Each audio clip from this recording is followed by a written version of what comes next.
Welcome to Dr. Creepin's Dungeon.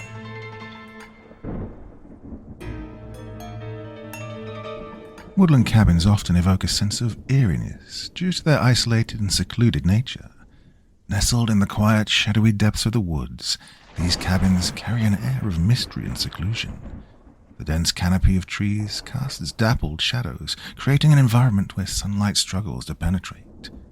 The creaking of time-worn wood, the rustle of leaves, and the distant hooting of owls contribute to a symphony of eerie sounds that amplify the feeling of isolation. Imaginations may run wild, conjuring tales of the unknown lurking in the surrounding wilderness.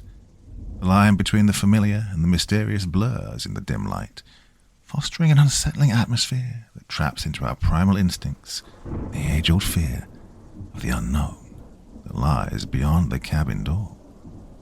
As we will see in tonight's 5 Tales of Terror. Now as ever, before we begin, a word of caution. Tonight's stories may contain strong language or descriptions of violence and horrific imagery. If that sounds like your kind of thing, then let's begin.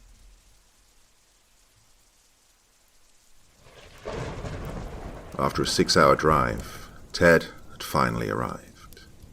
He had been working and saving for a couple of years for this vacation, and he stepped out of his car with a grin. He was finally home. Not his real home, mind you.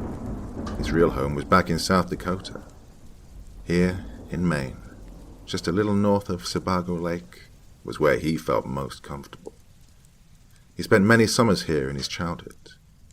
The cabin, which was leased out by his father's landlord, Charlie, was a 2-story beauty set in the woods roughly 10 minutes away from the sandy shore of the water. Grabbing most of his stuff from the trunk of his car, he walked up to the heavy wooden door. Pushing the key in the hole, he bumped hard into the unmoving portal. The continuous heating and cooling of the old cabin throughout the seasons must have caused the door to stick, so he pushed harder, but it still did not budge. Turning the key back and forth a few times, he finally booted it in hard with a resounding crack. He stepped into the musty living room to see that the door had been barred from the inside. This concerned him. He went through the house, turning lights on, looking for anyone who might be in there. The living room and kitchen were spotless, and the hallways leading to the up and down stairs were undisturbed as well. He opened the door to the basement and pulled the string to the light at the top of the stairs. Nothing. As he got out his phone to turn the flashlight app on, he glanced down into the dark void. A shiver ran down his spine. It looked threatening and sad. The light switched on and he slowly went down the creaking wood steps. Each step was like the bass to the solo his heart was giving. Hot sweat beaded down his cool face as he reached the landing. Snap! Something moved and made him nearly jump out of his skin. He reached for the light to the left of the steps and clicked it on, painting the concrete walls and earthen floor with light. Ted looked where the noise had come from. On the wall under the stairs was some garden equipment, and a rake had fallen over. Feeling incredibly foolish, yet relieved, he looked around. There was lots of old hunting and trapping gear, which made sense, this being in the middle of nature. On the right side of the basement, where the dirt had not been packed down, was some uninteresting luggage, and to the front, where the stairs came down, was just a washing machine and dryer. Satisfied, he turned off the light and went back upstairs. Reaching the top, he shut the door, letting the rest of his fear run out of him. He checked the bathroom and downstairs bedroom, and found nothing. The top floor was 2 bedrooms, which were both spotless, and not even that musty. Ted wasn't one to dwell on things, so he just left it to the owner being an eccentric. Feeling hungry, he went back down to his car. The cooler in the back seat had a 6-pack of PBR, a personal favorite from his teen years, and some stuff for sandwiches. Closing the door, he took a moment to admire the land as the sun began to set. The trees in the surrounding woods were bright orange, with a contrasting darkness, both blending together to make everything look like it was on fire. Thinking back to his childhood here, he remembered his dad dropping the first pile of logs into the fire pit to the south of the cabin. With a clunk, he'd stand up straight, put his hand on Ted, and proclaim, this is the magic hour. Anything can happen, from elves visiting from the trees to the spirits of the Seco River coming to enact the curse. He'd say that with a chuckle. Ted always felt spooky excitement run through him the rest of the night, and the years hadn't taken that from him. He sighed with exhilaration and went back inside. He walked into the kitchen, cooler in hand, and stopped. The fridge and all of the cupboards were open, and then the smell hit him. It was like rotting flesh, and he almost threw up. Moving towards the fridge, he saw the shelves had old food on them. How old it was, or even what it had been, he didn't know. Wait, were all the doors open when he walked in before? Surely he would have noticed, at least that horrid stench. He grabbed some garbage bags from under the sink and began to dump the fridge's contents. He couldn't believe the old man would just leave this stuff here for so long, but he had to be pushing 70 now and probably didn't give a rat's ass. After about 20 minutes of cleaning the fridge, the smell died down, and he could finally stomach a sandwich. He made his favorite, triple roast beef and cheese, and sat down on the couch to listen to the radio. Opening a beer, he flipped it on, hearing nothing but static. He tuned past a few scratchy country stations and finally found one with classic rock. AC/DC's Back in Black was playing when he downed his beer in 2, and then got up for another one. Coming back to the living room, the station had cut out. It was nothing but static at first, but then he could clearly hear a girl's voice. She sounded like she was crying, or pleading, and he made out the words, "I'm so hungry." Then the static cut back in again, and the song Bad to the Bone by George Thorogood took its place. Ted was beginning to get nervous. He ultimately chalked it up to a strange coincidence, but with the sun barely visible now, and being by himself, his imagination was starting to get to him. He took a deep breath and a deep swig, and went through his bags to get the Sudoku he did when he had free time. He rifled through it, but realized it was in his passenger seat. He got up and opened the door, and his heart leapt from his chest as he rushed back behind the door. In his front seat was a silhouette, just staring at him. He didn't get a great look, but it was definitely a woman with dark hair. He looked next to the wood stove and grabbed a small metal shovel on its wooden holder. Slowly opening the front door, he looked again to see an empty car. He knew that there was someone in there just a second ago. He wasn't sure what was going on, but he didn't feel comfortable here anymore. He packed his belongings into his bags, and, with a careful glance, he went out to his car. He put his stuff in the back seat and got in to start it. Only his fingers didn't meet his keys. He looked over, and sure enough, they were not in the ignition. "Fuck," he yelled in frustration. Now he would have to get a hold of the police and report it. Gee, some vacation. He pulled the phone out of his pocket and went to dial the number for the local police, when he noticed the smell. It smelled exactly like that rancid food he'd thrown away. Through the sounds of his own gagging, he heard something else from behind him. A funny sort of crackling noise, like that of a fistful of grass being pulled from the ground.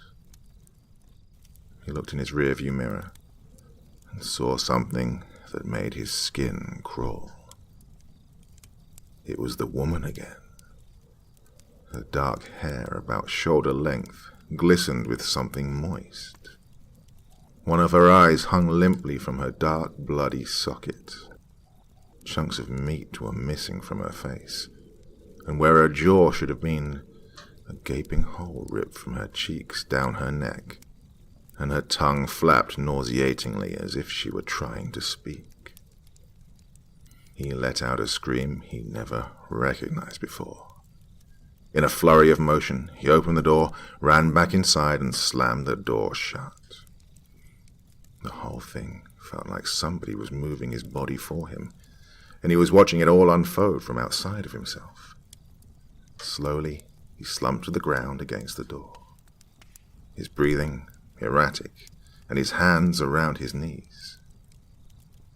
As he felt like he was slowly gaining control again, his entire body erupted in shakes. He began to get a hold of himself and started to stand up.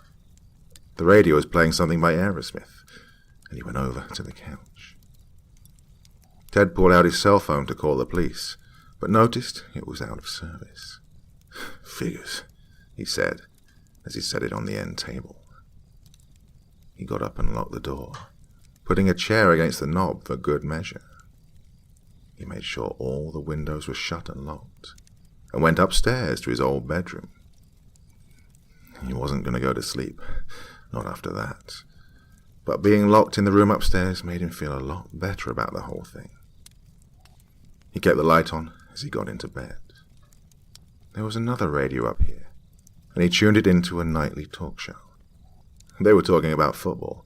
Not that he cared what the subject was. The voices just made him feel a hell of a lot better. After a while of his mind still racing, he began to grow bored, which turned into curiosity. His instincts knew better, but he looked out of the window into the darkness anyway. The moon didn't provide a lot of light, and he had to squint for a few minutes. The trees swayed gently back and forth, and his car was empty. He saw nothing in the still night, and this made him feel better. Maybe the whole thing was just nonsense. He still couldn't talk himself out of what he'd seen, but it had been quiet for a while.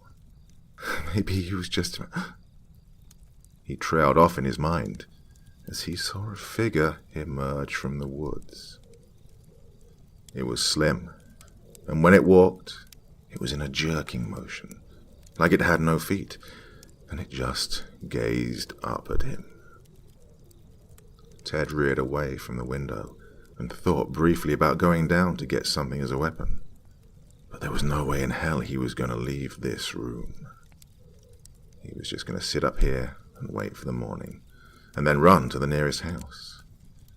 He was going to... He thought, as the power went out. His pulse raced as the dark and quiet set in, almost as perfect as the woods during the magic hour. He swallowed dryly in his throat as he listened for anything coming from downstairs or outside. Tick, tick, tick, he heard the sound of something dripping, coming from the bathroom to the left of the room he was in, and the door was slightly open.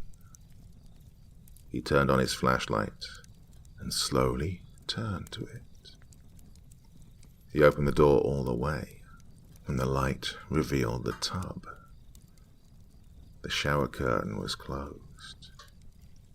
He could hear the steady ticking coming from it. He moved forward to push the curtain aside, then thought better of it, and pulled away, as the curtain ripped open from the other side.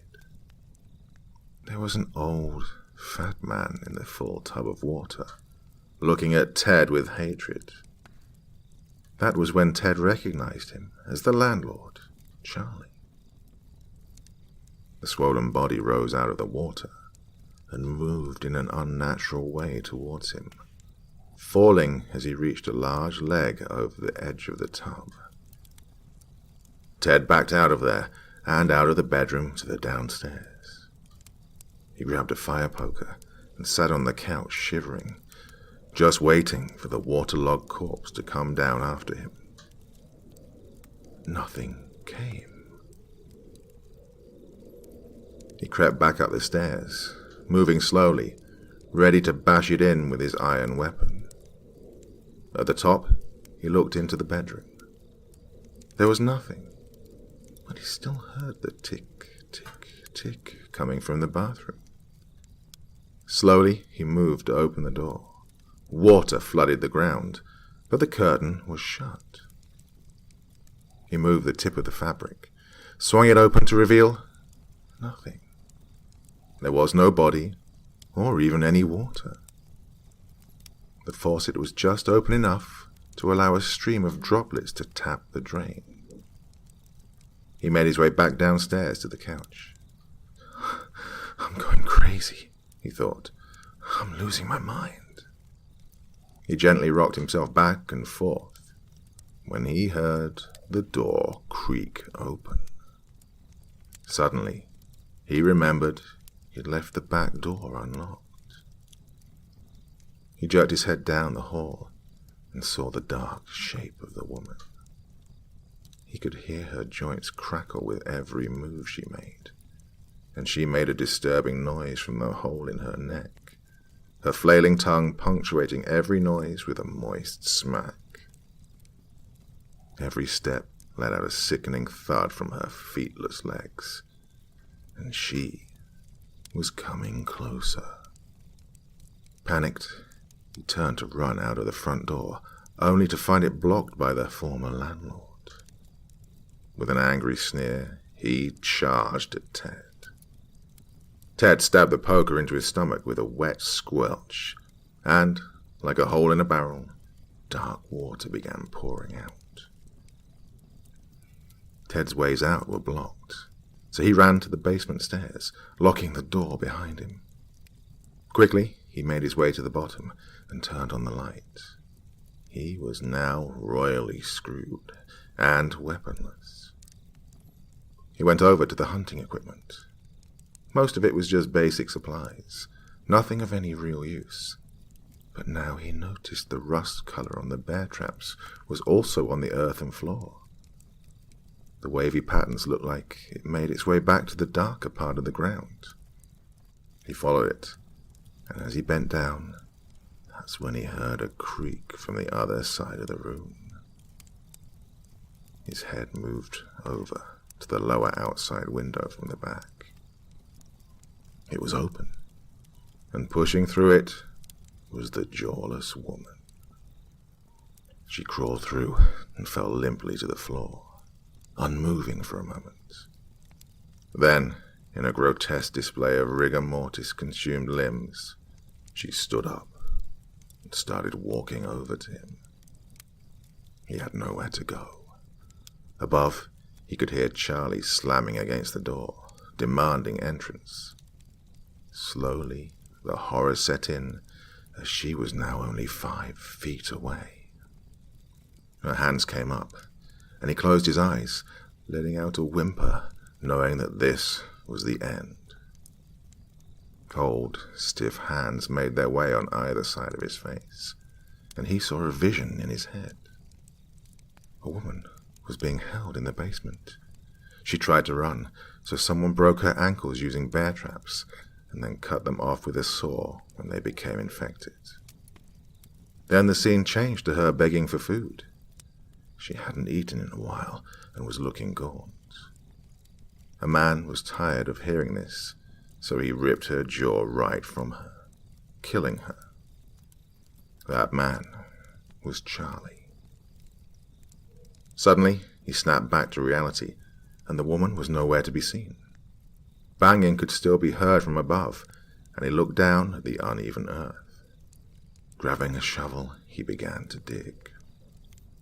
The banging became even more desperate, as, only about a foot down, he saw the decaying face of the woman. All at once, the banging stopped. He finally lost his supper from this smell, and went hesitantly to the top. Charlie was nowhere to be seen. All was quiet. He ran to the front door and threw it open. The cold, fresh air felt amazing, and as he reached into his pocket for his phone, he found his keys. Not thinking twice, he got into his car and drove away. The next day, police and a crime scene unit were all over the property. They determined that Charlie had kidnapped a young woman named Carol Burns. He kept her down there as a sex slave, and, eventually, when he got bored of her, he found new, interesting ways to torture her, eventually killing her. They weren't sure how Charlie's body had made its way into the well in the back of the house, so it was labeled as suicide. Ted wasn't found guilty of anything, other than being a loony to most of the officers he talked to. They marked the case closed, and all loose ends had been tied. All except the small, round, bloody marks leading from the back door to the basement. Well, it's that time of year when we start to look at ourselves in the mirror and think, are we living the best life we could? And, well, personally, I've already started making changes and not waiting until the new year to do so. Now, one thing I've been doing is using AG1. This is empowering people just like me to take ownership of my health. Designed by scientists, it's a comprehensive and convenient blend of over 70 high-quality ingredients. AG1 is powerfully simple as a supplement. It has vitamins, minerals, whole food source nutrients, and lots more. And just a single scoop takes seconds to mix each morning. And it's helping to support my brain, my heart, energy, and my immune health. And it really is as simple as that. Getting into the routine of using just one scoop once a day with a glass of water, all in less than 1 minute. And the good thing is, it quickly becomes a morning ritual and timely habit. And it really is just a fantastic start to the day. So that really is why I'm using this. It's just simple. Get up in the morning, mix my spoonful of AG1 into water, make sure it's nice and mixed, and then drink it to make the perfect start to the day. And I can already feel the difference. I've been doing this for just over a week now, and it really is making me feel better in every kind of way. So let me go a little bit more into the details about why this is so beneficial. Well, it's improving my focus and my energy with its ingredients. And it's kind of better than coffee because you get sustained energy throughout the day without the caffeine crash you get from coffee. My immune health is getting better as it contains my daily dose of vitamin C, zinc, functional mushrooms, and much more to support my immune health. Well, can I even say my stress and mood balance are getting better? This is due to ingredients such as powerful plant extracts, adaptogenic herbs, and antioxidants. And let me just say again that it's been an effortless daily habit to build. Well, when setting intentions, consistency is key, and building healthy habits can be difficult. So when it comes to New Year's resolutions, this one will be an easy one for me to crack. AG1 is basically designed to be as quick and simple as possible. Like I said, 1 scoop once a day mixed with water. It takes less than a minute, and it tastes pretty damn good too. So, if like me, you're looking to make a change this time of the year, then take ownership of your health. Try AG1 and get a free 1-year supply of vitamin D and 5 free AG1 travel packs with your first purchase. All you have to do is go to drinkag1.com/creepin. That's drinkag1.com/creepin. CREEPEN. So check it out today.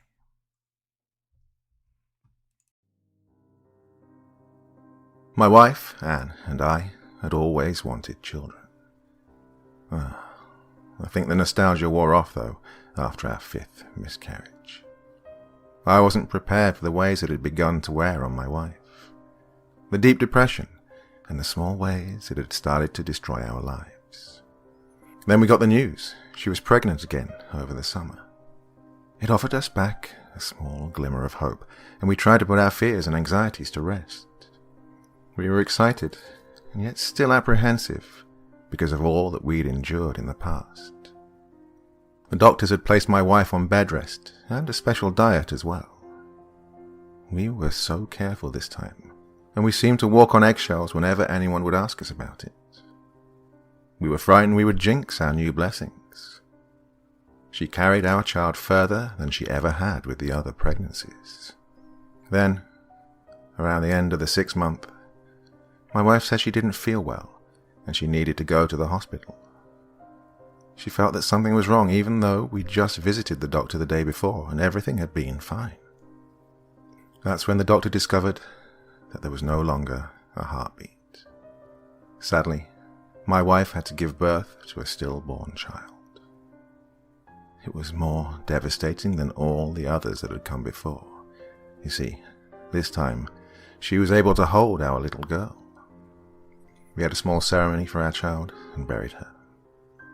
Anne gave her the name of her grandmother, Emily, because she'd been so close to her grandmother when she was a little girl until she'd passed away.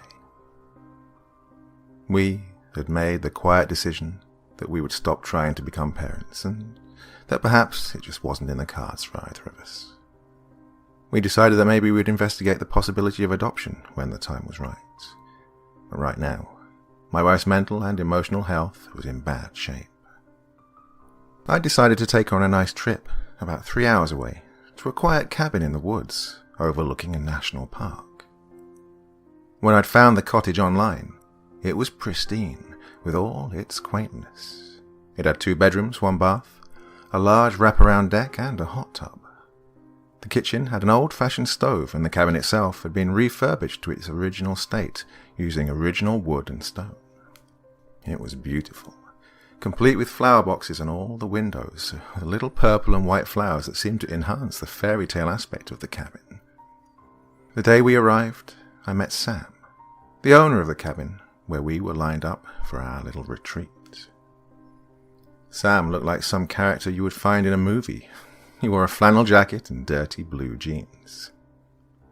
He had a gun swung over his shoulder and a massive grey beard. Sam smiled and shook my hand when we met.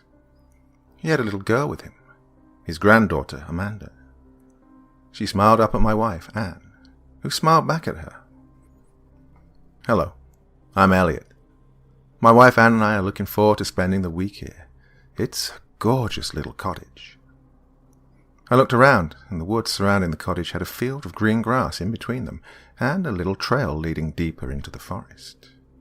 It was going to be a much-needed quiet place. Thanks. My late wife, Emma, and I restored it to its glory, and it was always her dream to have it ready for us. It's just that, well, Emma passed away 5 years ago, and I can't bear to be alone without her out here.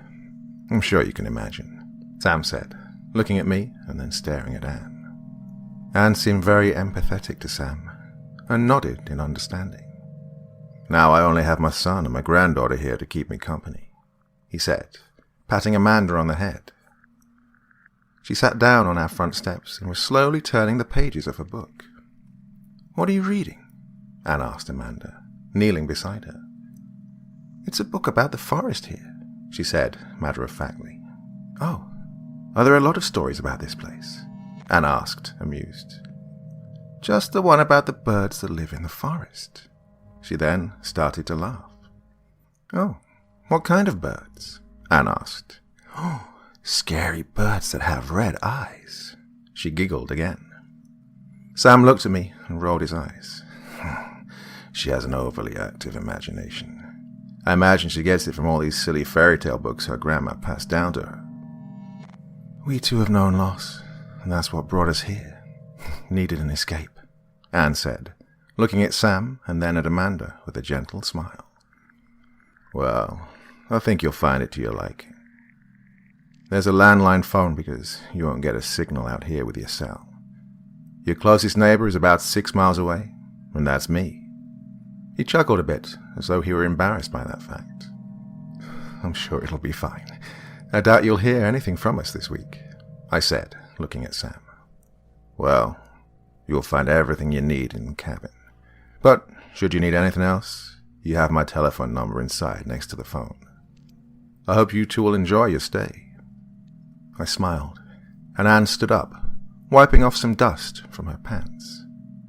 Sam had decided it was time to go, because Amanda was getting hungry. He left, and after he pulled away in the driveway, I noticed that Amanda had dropped her book. It was an old children's book titled The Stork Book. It had these elaborate illustrations of the bird dropping off babies to couples' home. I smiled, shaking my head, and walked back to the cabin. "What a sweet old man," said Anne, as she watched the old man leave. "Yes, he seems nice. Now, let's get the groceries before they go bad, and perhaps we can have a bite to eat. I'm famished." "You're always famished," Anne laughed. We got settled rather quickly after that, and as the day drew on, we explored the woods, and Anne took photos of the birds and little red foxes that we were able to see.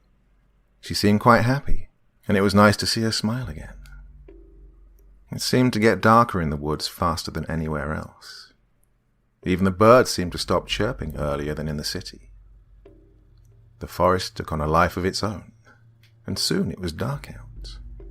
We went inside, and I made a fire in the little fireplace. Anne and I chatted for a bit over a couple of glasses of wine, and then we retreated to our beds a few hours later. I woke up early and noticed that Anne was gone. I was startled by this, as I was usually the one out of bed long before Anne. She liked to sleep in, and just for a second I became concerned. I went into the kitchen and, to my relief, I saw her sitting with the front door open, drinking coffee and watching the forest. "Morning," I said, kissing her on the cheek. "Oh, good morning. I made coffee if you want some." "Oh, I'd love some," I said to her, as I went back inside to make my own. "So, you're up early?" I said, looking at her with a sly grin. "I couldn't sleep, so I thought I'd get up and make coffee." I nodded, and we chatted about other things while I looked at my phone trying to find the news, but the damn thing wasn't getting any signal. Well, old Sam had warned us, so I noticed we had a newspaper on the front porch. I stood up and picked it up. "Gift from Sam?" I asked, holding up the paper. "Well, he did say it was quiet here with little modern technology. I guess the newspaper is the only entertainment." "I could think of other things," I said, winking. Later that day, we spent most of our time exploring the wooded area behind the cabin. Anne took photographs of the trees and the little stream behind the cottage. It seemed to relax her. However, after snapping one of her pictures, she had this strange look on her face. She held up her digital camera for me to see, and I looked at the photo she'd just taken. "What is that shadow? You can't see it with the naked eye, but here it is, clear as day." Sure enough, there was something that appeared off to the side of one of the trees. I handed my worried wife her camera back and then smiled. "Oh, it's nothing to worry about." "It's so odd, Elliot. Can you tell what it is?" "It almost looks like the shape of a man with a large bird wing. Oh, I can't tell," she said, putting her camera up to her eye and then taking another shot. "Come on, Anne. Let's go get some grub." I tried to navigate her away from where we stood, because she had this worried look on her face. I was afraid she would snap back into a deep depression, and I didn't want this mysterious, shadowy figure to be the trigger. I began to hike back to our little cottage, and Anne seemed to linger behind me. When we got back, I started to prepare the grill for some much-needed food. Anne helped me, but she seemed lost in a weird daze.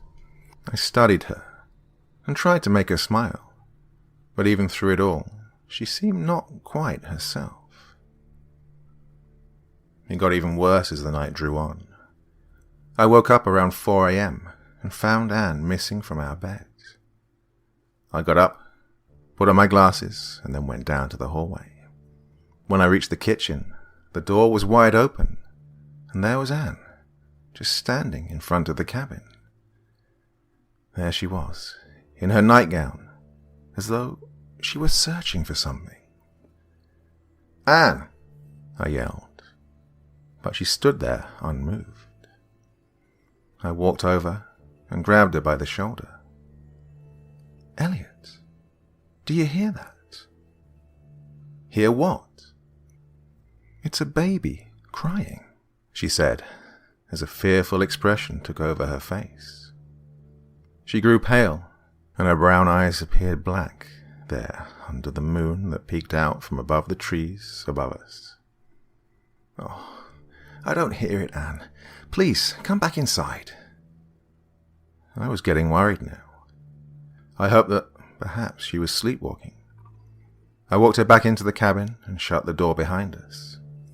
She sat on the sofa, and I lit a fire. I made her sit on the couch, placed a blanket around her, and then made her some chamomile tea. I sat across from her, looking at her as she drank the tea, trying to figure out if she was okay or merely just tired. "I want to go back to bed now," she said, getting up and handing me the cup of tea. "Okay, let's go," I said, helping her up off the sofa and walking her gently into our bedroom. "Elliot, did you see the eyes?" she asked as I covered her up. I looked at her and shook my head, my heart dropping a little. That night I had strange dreams where I got lost in the woods, and it was pitch black out except for red eyes all over the forest staring at me. I woke in a sweat and found Anne laying beside me. I curled up around her, spooning her. I just wanted to hold on to her tightly, and I didn't understand why. It was as if I was afraid she would slip away from me forever. The next day, I talked Anne into going with me on another hike in the woods. It was an isolated area and had the feeling of serenity that we both needed. Even as serene as the scenery was, there was that aching feeling that something was off with Anne. She snapped photos again, as she had done the day before while we chatted. Then, as we approached a little creek bed, she stopped and looked up into the trees. "What is it?" I asked. "Shh. Listen. Can you hear it?" she asked me, almost gleefully. "No, Anne, I can't," I said. Then I saw something move from above me. It took me off guard as I stood there hearing what sounded like a crying baby. "See?" she asked, grabbing my arm as her wild eyes stared back at me, and she pursed her lips together. I listened, and I watched as something moved again. Something that looked as though it could be a massive bird, only I couldn't quite see it. I just saw a slight shadow, a movement near the top of the trees above us. "It's a mockingbird or something," I sighed, grabbing her hand. She stormed away from me, picking up her backpack, and stomped off through the thick grass and trees. "Anne!" I followed her as fast as my feet could carry me, but I tripped over a small log that seemed to come out of nowhere.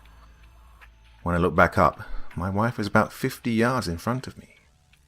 I figured I would let her be and have a moment of alone time till I caught up with her. I was in no hurry for an argument.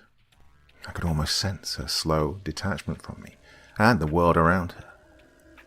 The pain we both felt from our loss was magnified in Anne tenfold. I knew better than to try and coax her out of the belief that what she heard was genuine. I'd let it slide for now, and maybe after a day or two, she'd realize it wasn't a baby crying in those woods after all. Only, when I got back to the cabin, she was already in the shower, and I figured I would make her some dinner while I waited. She didn't come out for a long while, and when I knocked on the bathroom door, there was no answer. I slowly opened it and tried to peer in, but there was so much steam coming out of the shower, I could barely see her. "Anne, is everything okay?" I asked, peeking around the shower curtain. As soon as I saw her, I knew that everything was far from okay. She sat with her knees up to her chest on the floor of the shower, sobbing. I turned off the water and wrapped a towel around my wife and just held her there for a long while. "She is out there," Anne sobbed into my shoulder. "No, Anne, she isn't," I said, referring to our daughter, who had come and gone too quickly from our lives. But we can try again. Or maybe finally talk to an agency to adopt. I tried to sound as gentle with my voice as I could, because she was so fragile. I was afraid she would permanently break. No, the other one. She is out there. I looked at my wife, and I knew then something had already broken. I had no idea how to fix it, or even how to help. I picked Anne up and took her to our bed, covering up and letting her relax a bit while I made her some more tea. I shut the door to the bedroom, and I began to sob uncontrollably.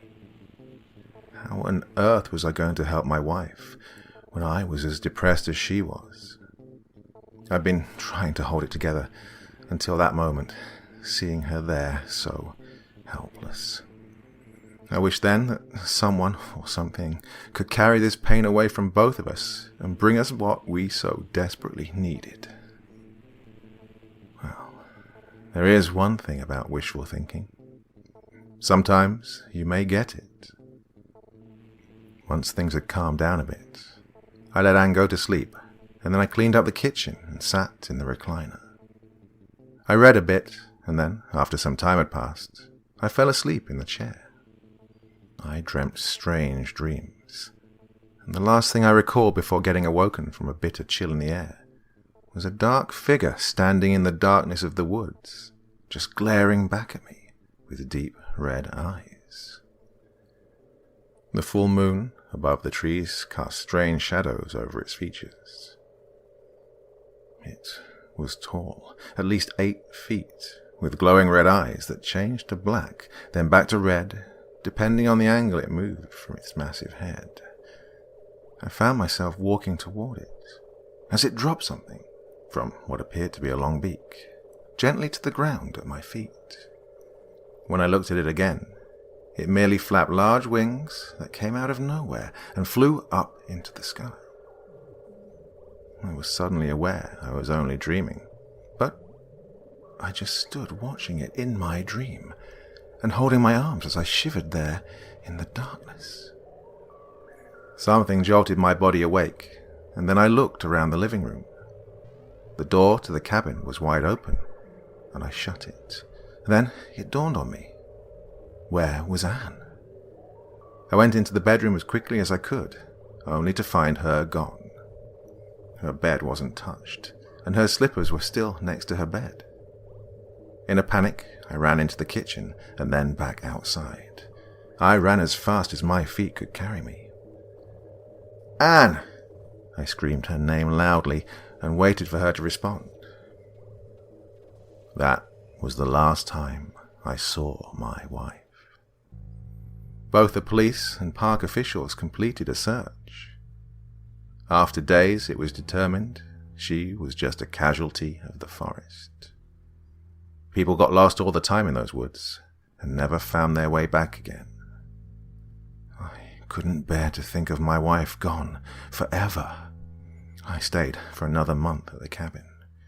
Sam was kind enough to let me stay for free, no less. I kept dreaming I would find her, and each time I did, she would tell me, "I found her. I found her." After that last month, I decided that it was time to go back home. I don't know why, but that cabin kept me there in its grip. It was as though I was needed there longer. Part of me wanted to stay, for Anne, and the other part of me wanted to leave and forget about all the pain and all the loss. I had my bags packed and ready to go the night before, as I'd planned to leave at daybreak. Sam and his granddaughter, Amanda, had come to see me off. Sam had become something of a friend to me during the incident of Anne going missing. We stood and chatted for a bit about the fact that he would be here if I ever needed anything, and I thanked him for all he and his family had done for me. The next morning, I awoke around 5 or so, showered and dressed like a zombie. I had my bags in my hands as I opened the door of the cabin, and then I stopped dead. I nearly fell over from shock. and from almost tripping over something lying on the porch. I looked down, and my eyes were trying to focus on what was beneath my feet. It was a baby wrapped in a white blanket. I picked the child up and looked around, but there was no one around the cabin. It was still chilly from the night air, and so I quickly brought the child into the cabin, shutting the door. I looked round the back of the cabin to see if I could see anyone leaving, but there was no one out there. I immediately called Sam, and we called the police. It was another mystery that would go unsolved, much like Anne's disappearance. They tried to find the parents of the baby girl, but after some time, she became a ward of the state. That's when I decided to adopt her. I had this feeling it would be what Anne would have wanted me to do in this situation. I can't explain it, but I've always felt that the disappearance of my wife was connected to the baby, whom I named Emily. I really can't explain it, but there's a part of me that knows Anne somehow sacrificed herself for this child. It's my gut feeling, and that dream I had of that bird. Could that have been the stork bringing my child to me? I'd always thought it was just a story you told your kids, so that you didn't have to explain sex before they were old enough to understand. Well, as I sit here in my chair, typing this, I can't help but wonder if it was some old fairy tale based on fact. I wondered for a long while if there was a reason we'd gone to that cabin and not somewhere else. Well, Emily is going on 8 now, and we live a beautiful, quiet life together. She's in school, has many friends, and I feel in some odd way that she is a gift. Perhaps a gift from Anne, or from somewhere beyond my understanding. Yet, Emily is here, and she is my daughter.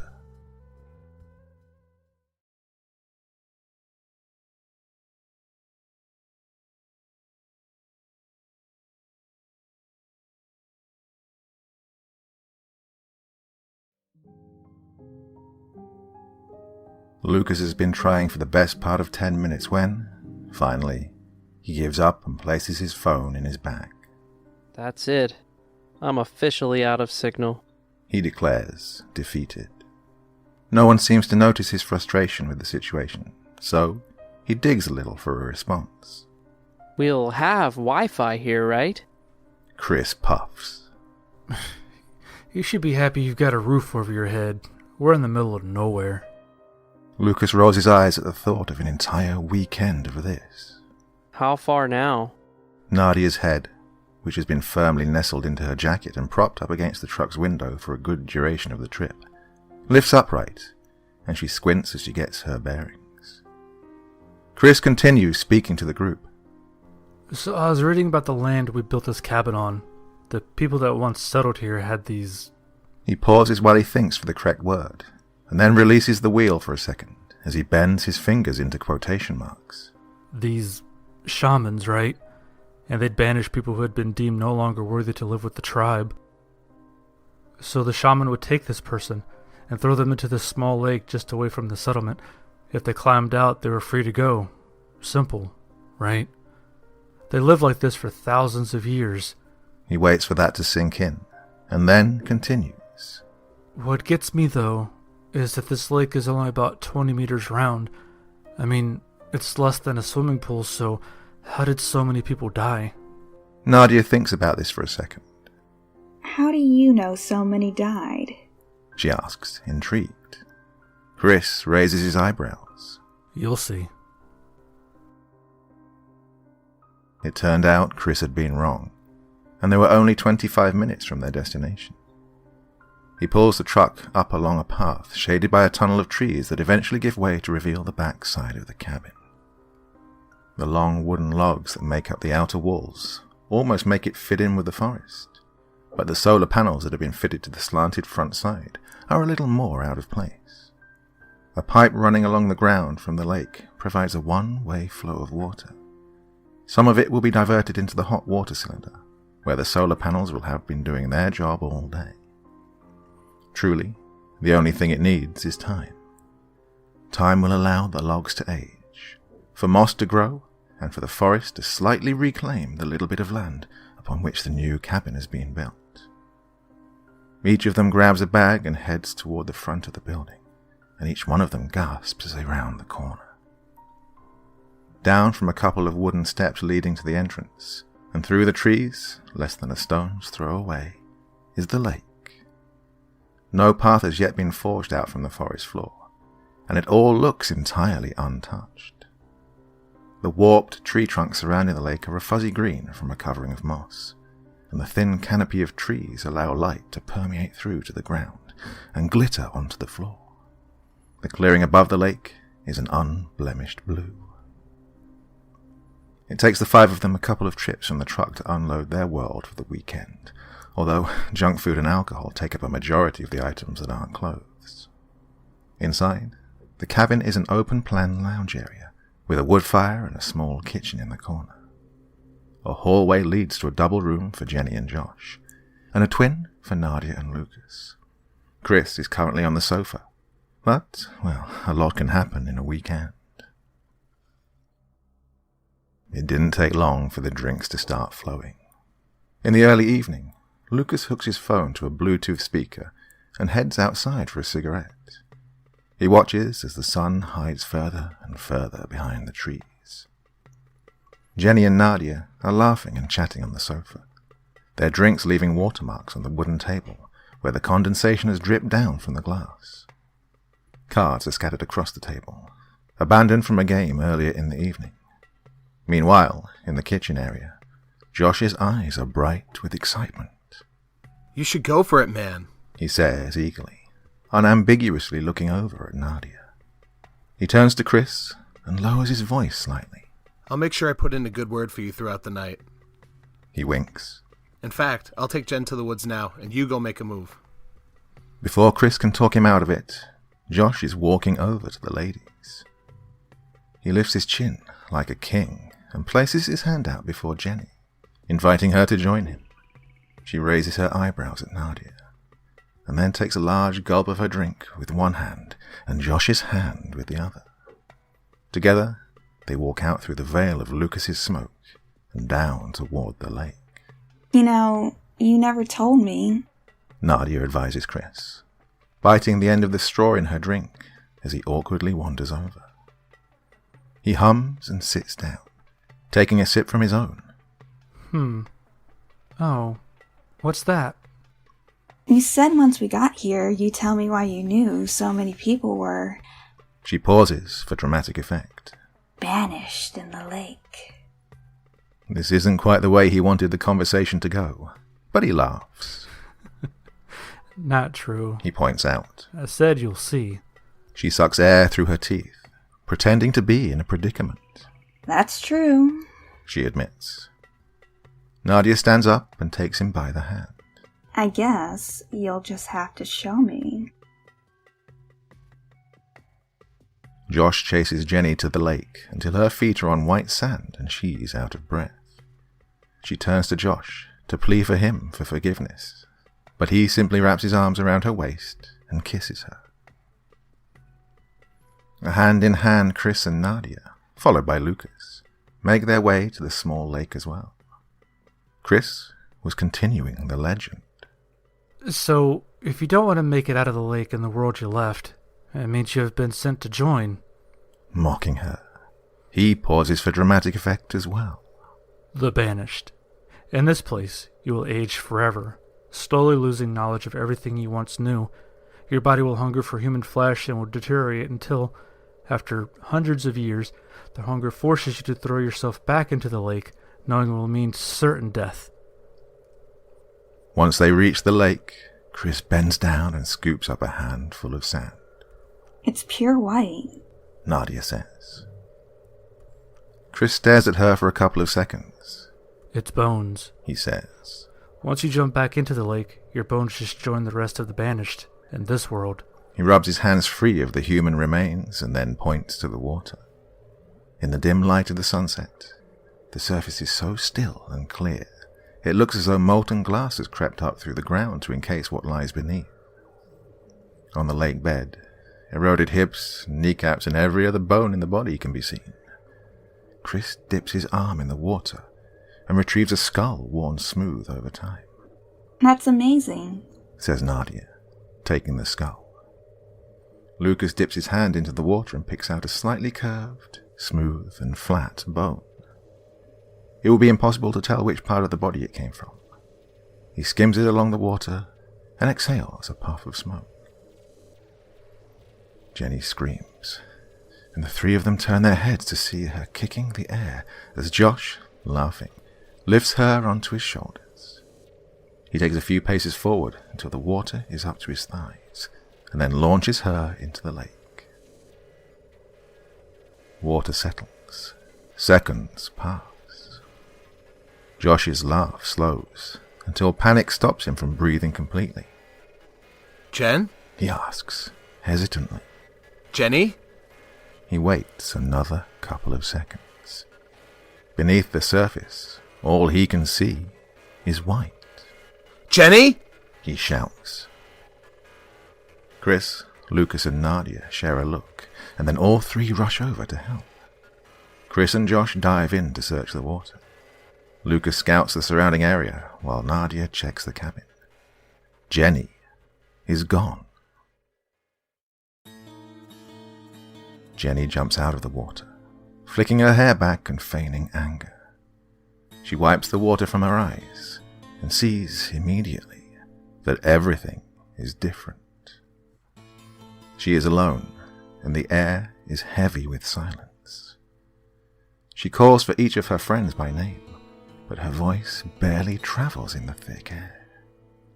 She takes a few steps out of the water toward where the cabin should be, but it's gone.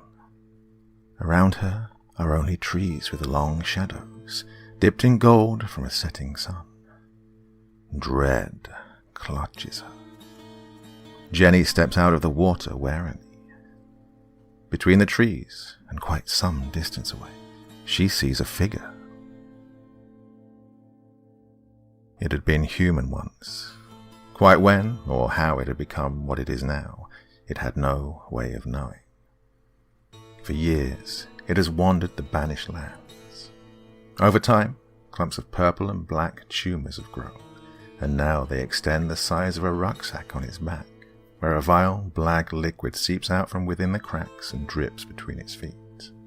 Dead, yellow skin, sunk into the bone, swells with each step, as ancient muscles try and shuffle the body onward. Broken, unhealed bones and dislocated joints hinder its progress. By the time the sun had set, this banished would have thrown itself into the lake. The hunger has become too great.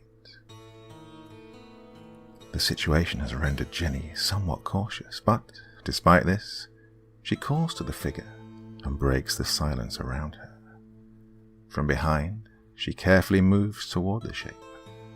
Slow steps, rustling leaves. The form stops moving, and its whole body goes rigid. Slowly, the head twists as far left as it can go. Then the shoulders turn, and in the fading light, Jenny can see the tumours bubbling from its back. She plants her hands over her mouth to stop herself from screaming, and quickly cowers behind a tree, eyes wide with terror. The banished can barely see through the black tears that leak from its eyes, but its ears are sensitive. It takes quick, uncoordinated steps toward the sound it has heard. The mostly intact left leg strides forward, but then the right leg clips the kneecap floating out of its socket. It catches momentarily, and the weight of the body crunches through it until the leg slightly buckles inwards. Jenny can hear the creature getting closer with every passing second. With a quick whimper, she darts to the tree ahead of her, slightly further from the banished, but slightly closer to the lake. She begins to cry.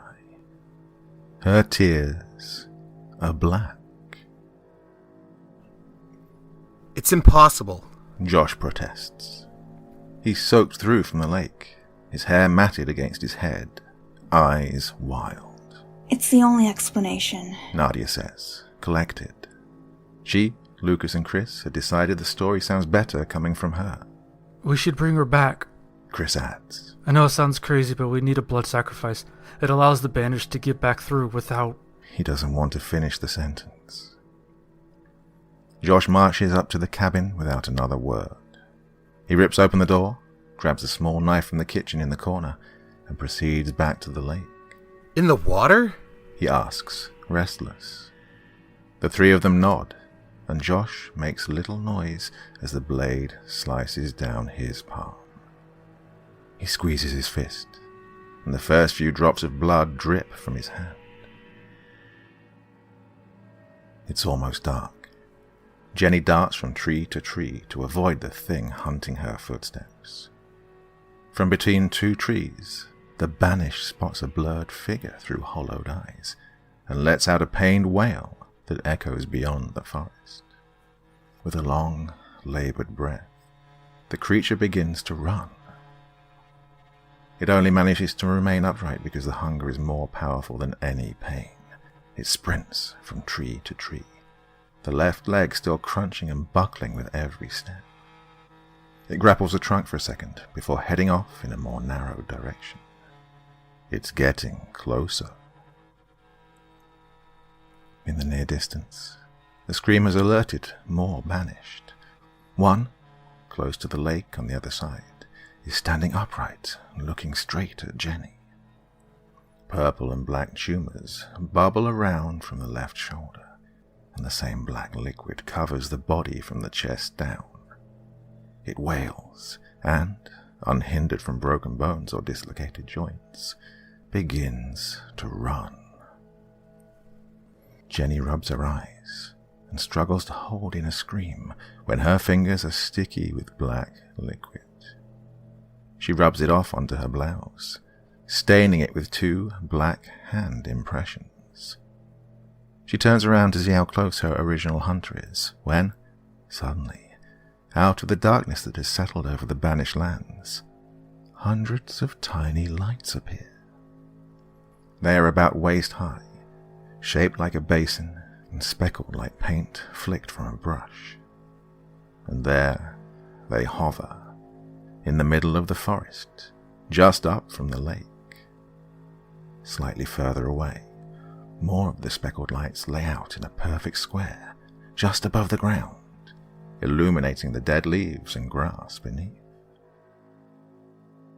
Just do it. Lucas says, going against any and all of his survival instincts. Without another word, Josh picks him up with one arm under his legs and another under his arms. In one swift motion, he throws Lucas into the lake. Jenny hears a splash. She whips her head back around from the lights to see Lucas springing up from the water. He takes a quick look around. Right in front of him, he sees the banished with tumors growing around its shoulders, its lower body drenched in black liquid, running. To his right, Jenny is cowering behind the trunk of a tree. Her blouse is stained the color of her eyes, which have 2 distinct black rivers running down her cheeks. Behind her, the stumbling, hunched banished is only seconds away. Further in the distance, lights from nowhere paint onto the ground. Lucas! She screams, half in terror, half in delight. It takes him just a second to process what he's seen. He swears under his breath. Jenny! He shouts, running towards her, knee deep in the water. Jump in the lake!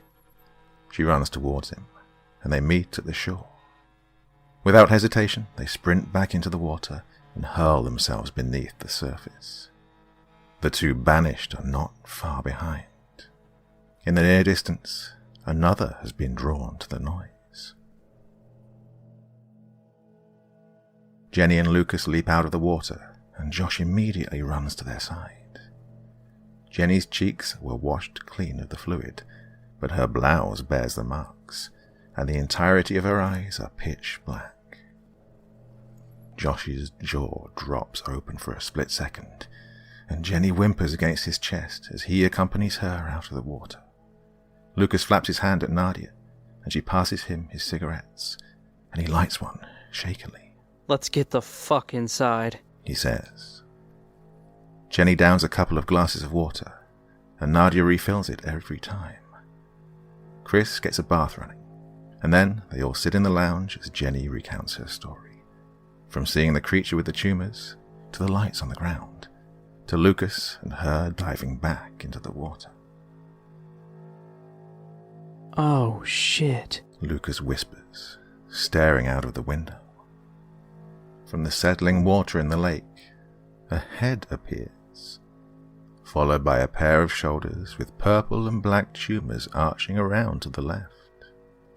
The creature pulls at the water as it heads toward the cabin. The others look out of the window. In no time, it has made its way out of the water. It starts to run. Lucas opens the door just a touch before Josh slams it shut. We won't make it, he asserts, reading Lucas's thoughts for an early escape. Lucas locks eye contact with Josh and then nods. They grab one of the sofas and barricade the door closed, just as the creature outside slams into the wood. Chris and Nadia are up against the back wall of the cabin, eyes wide with fright. Jenny, however, is still sat on the second sofa, black eyes staring at the glass in front of her. The creature outside howls once again and slams fists and body into the door. Jenny picks up her glass, fills it with water from the tap, and sets it aside. She stares at the droplets of water in the base of the sink and clinging to the sides. Chris, She says, her voice almost a whisper. is this water from the lake? What? He asks, incredulous. She turns around, stunned in her realization. The water. She says, both matter-of-factly and utterly horrified. Black tears roll from each of her eyes. The lights I saw were from the water in the sink. Josh and Chris are still firmly pushing against the door, but both slack off and stare at Jenny. The pounding on the door was nothing compared to the weight of what she has just said. Slowly, 2 dead fingers rise out from the glass of water Jenny has put to the side. The skin is purple, black, blistered and peeling. The fingernails are loose. Everyone watches in stunned silence as the fingers work their way around the rim of the glass, bending, flexing, and looking for something they can cling to. They find nothing and slink back beneath the surface.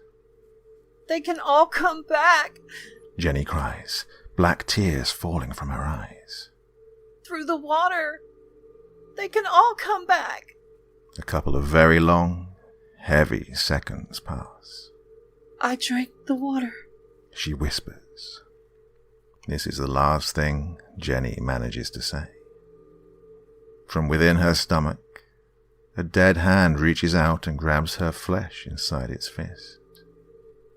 The hand pulls down, back towards the layer of lake water Jenny has drunk, and her stomach rips away from the rest of her body. The hand releases its grip and then flails and thrashes around. Jenny drops to the floor, writhing on the ground and screaming in pain. As the portal from the lake water falls within her stomach, the hand is cut from its host and is left inside a dying, lurching Jenny. Josh drops to her side, calling to her, shaking her shoulders, distraught. There is nothing he can do. Her body is almost lifeless. Her eyes roll back in their sockets. Blood seeps from her mouth. And then she is still. Josh stands up. There are tears in his eyes, a mix of anger and sorrow. For now, the front door is secure, and the banished outside have taken to scraping down the wood, losing fingernails and skin in the process.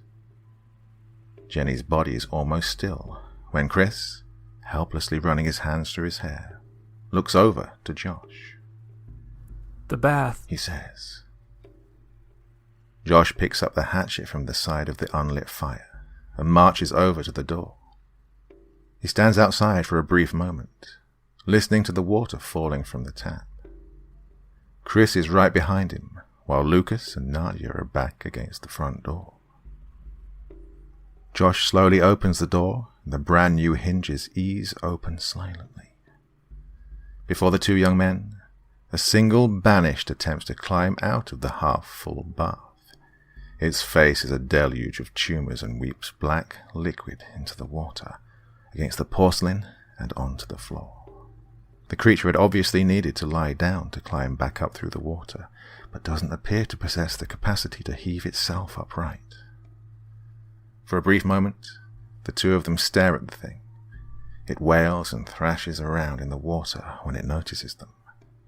The sticky black fluid drips from the gums, and then Josh brings the hatchet down on the side of the thing's head. A few of the tumors burst open and spray onto the walls and floor, and onto the two of them. The creature gargles, the blade stuck into its head. Josh pries the axe from the wound, and, with a second swing, the banished stops moving completely. Its body falls limp against the bar. Josh retrieves the hatchet. The body slumps back into the water and disappears out of sight, back into the other realm. Chris pulls the plug from the bath.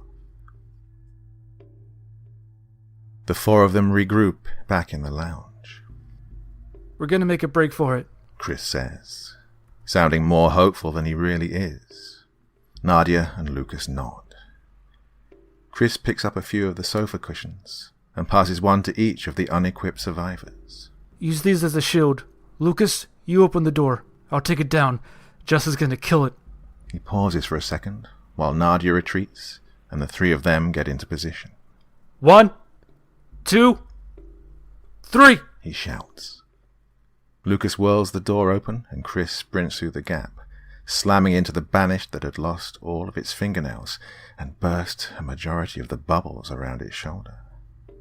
He knocks it to the ground, and Josh runs around the head of the creature. With one blow, the thing stops moving entirely.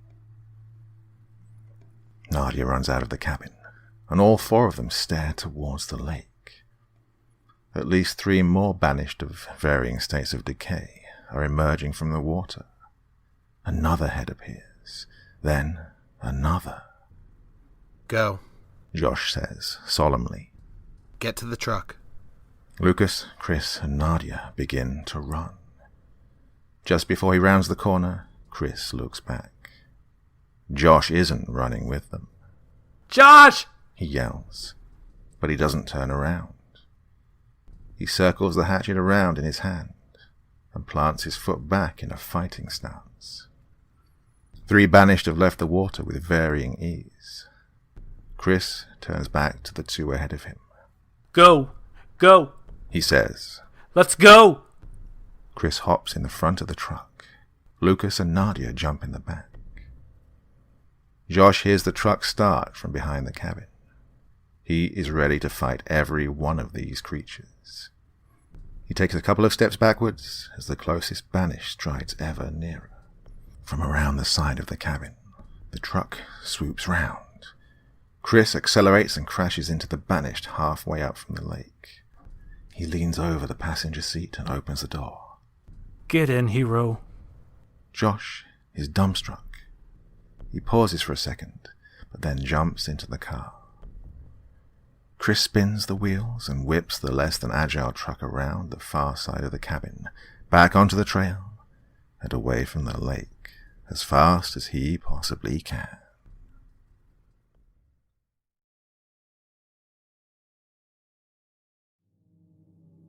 Her luck had officially run out when she felt her leg connect with a tall root arching out of the ground at shin height.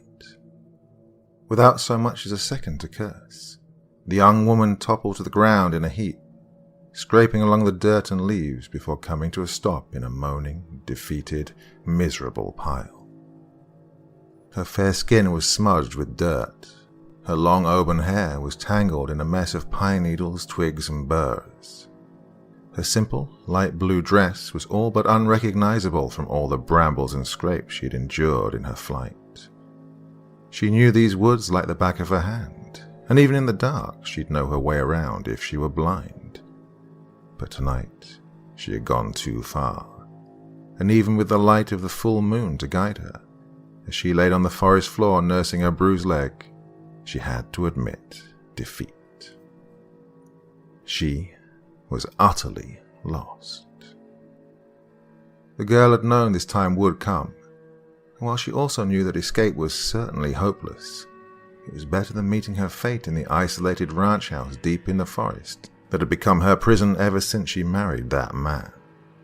That man, so seemingly suave and handsome in his city ways, his nice clothes.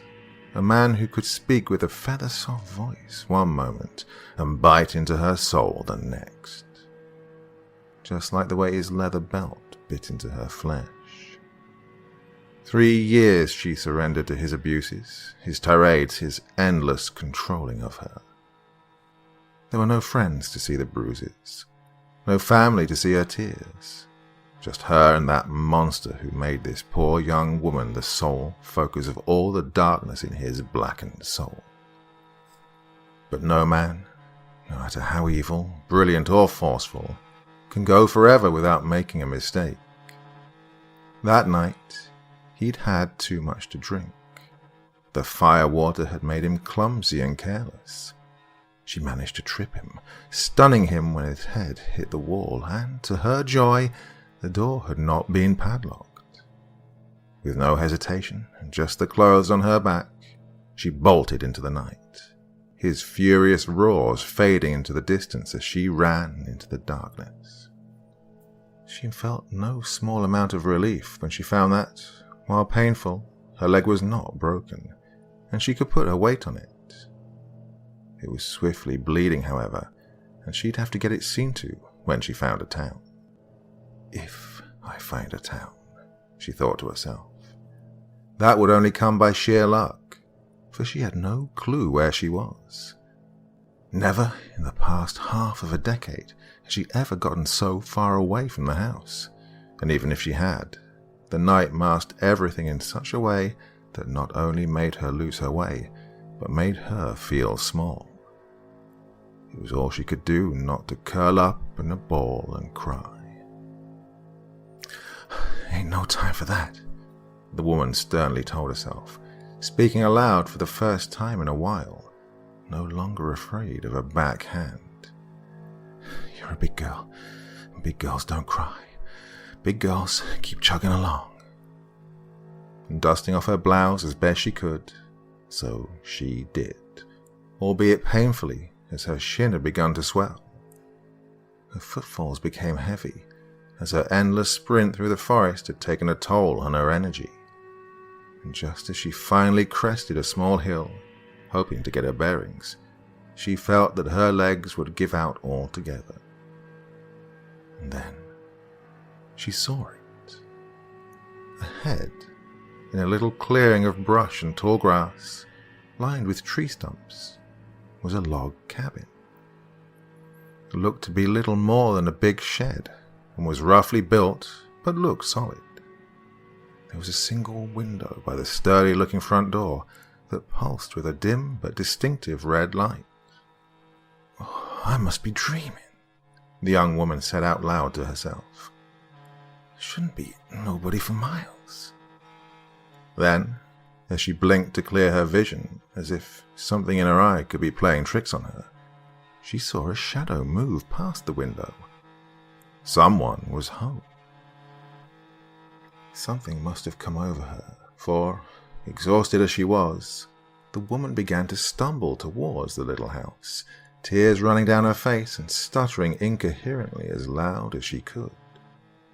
Reaching the door, she fell against the indeed solid planks and iron hinges, pounding with her fist with all her waning strength.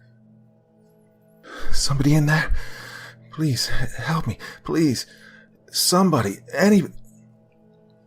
The door flew open without so much as a squeak of a rusty hinge, startling the girl into losing her balance. Falling forward, she landed on her rear and stared up at the resident of the cabin, who silently considered her from his place upon the threshold. The red light was dimmer than she thought, so most of what she could make out was his silhouette. He was not a big man. In fact, he had narrow shoulders, a slim build, and was not much taller than she was. His cheeks looked hollow, with a hint of stubble. The bones of his face, what little she could see, were angular and sharp, as if the skin of his face were drawn tight over his skull. His hair was short and unkempt, and he wore a loose-fitting shirt and pants. Yet, despite all this, the eerie light gave the man an off-putting feeling. There was no doubt in her mind that this was a strange man. One of his eyes was visible in the light, watery, but with a flinty, cold stare that almost sent a shiver running up this girl's spine. He looked her dead in the face with an almost dead expression. What are you doing out here this time of night, girl? His voice was coarse, very low and gravelly, the voice of a man who smoked a lot and always kept his voice to a whisper. His tone was so passive, the girl could not tell if he was angry or concerned. Please, she whimpered, still sitting on the ground. He'll kill me if he catches me. I don't know where I am. He didn't move from where he stood in the door, nor did his eyes break contact with hers. Run along, girl. You're better off me not helping you. And with that, he made to shut the door, turning away from her. Wait! She tried to stand up, but winced in pain and instead sat up straighter, reaching as far forward as she could. The man stopped and turned to her again, this time eyeing her up and down.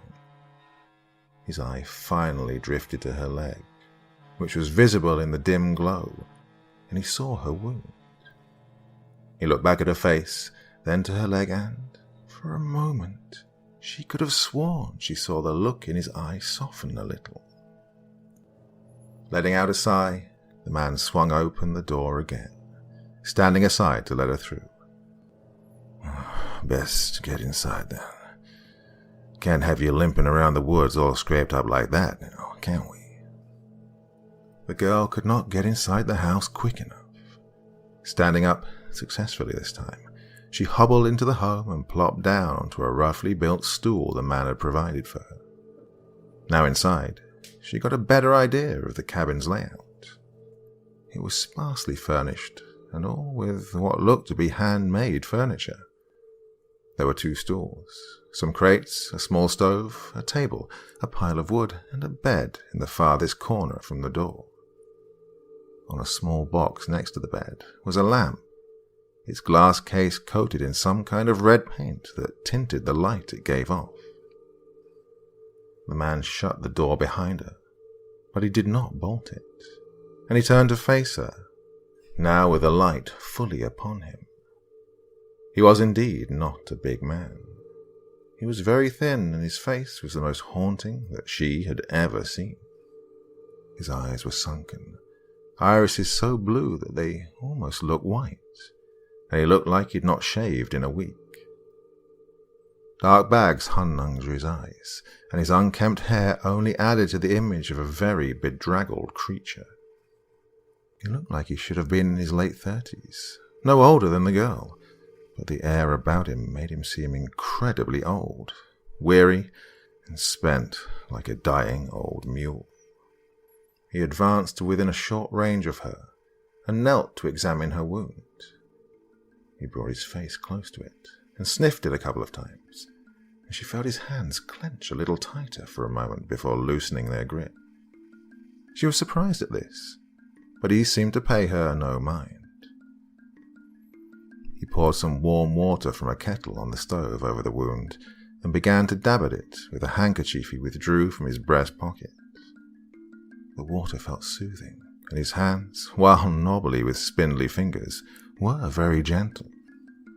As he worked, without looking her in the face, he spoke up for the first time in what felt like hours that she'd been sitting there. "You didn't answer me, girl."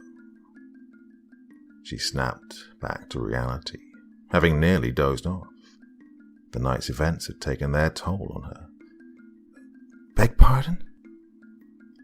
"What's a girl doing out in the woods on a night like this? With a hurt leg, no less."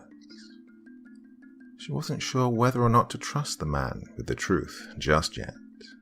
Something about all this left an uneasy feeling in her belly. "I got lost. Hit my leg on a root or something while running around like a fool." This was, of course, true, but not the entire truth. She could not know if this man knew her husband after all. "Indeed," he muttered. "That don't answer why, though, don't it?" He looked up at her face from where he knelt by her leg, and that passive, chilling look had come over him again. Something in his eyes was compelling, hard to resist, like a steam train bearing down the iron tracks. Forcing herself to look away, she continued. "My man, you see, he's a right heartless bastard. Beats me like a dog some days. Says awful things to me. Chokes me half to death. Marrying him was the stupidest thing I ever did. Finally escaped tonight. And here I am." His face did not change, but his head tilted slightly to the side as he considered her story. "That's so." The man did not sound disbelieving, nor did he sound surprised. He almost sounded disinterested, distracted like a busy parent trying to humor an excited child. He tied the handkerchief around her leg, not too tightly, and stood up. His stance was slightly stooped, in a way that made him look incredibly tired, and yet, as he stood over her, she felt dwarfed by him. "Well, it'd be a shame if he caught you out there, then. Sounds like you're quite the lucky little lady." With that, he turned and went over to the stove, casting a shadow over the girl. Her eye glanced over to the door. Next to the doorframe, there was a large wood axe leaning against the wall. "You wouldn't know my man, would you?" she asked tentatively. A raspy, almost wheezy chuckle came from the man's throat. "No, girl, I wouldn't. Matter of fact, I came to these woods to be alone." "Why'd you want to be alone?" However, it was not his isolation that worried her, but rather her own. At that moment, she had never felt so far from salvation. "'Cause I ain't like most people, girl." He still was not facing her, but something about his tone of voice was unsettling. There was almost a touch of excitement to his words that grew as he spoke. Perhaps the loneliness had gotten to the poor man. "See, ever since I was a boy, something happens to me on nights like these. Something awful." The man began to turn, and her blood turned to ice in her veins when she saw the look in his eyes. Eyes that seemed to have lost all pupils and were turning into a milky white. His mouth was beginning to twist into an evil smile as he slowly rotated to face her. "And when it happens, I get this urge, see?"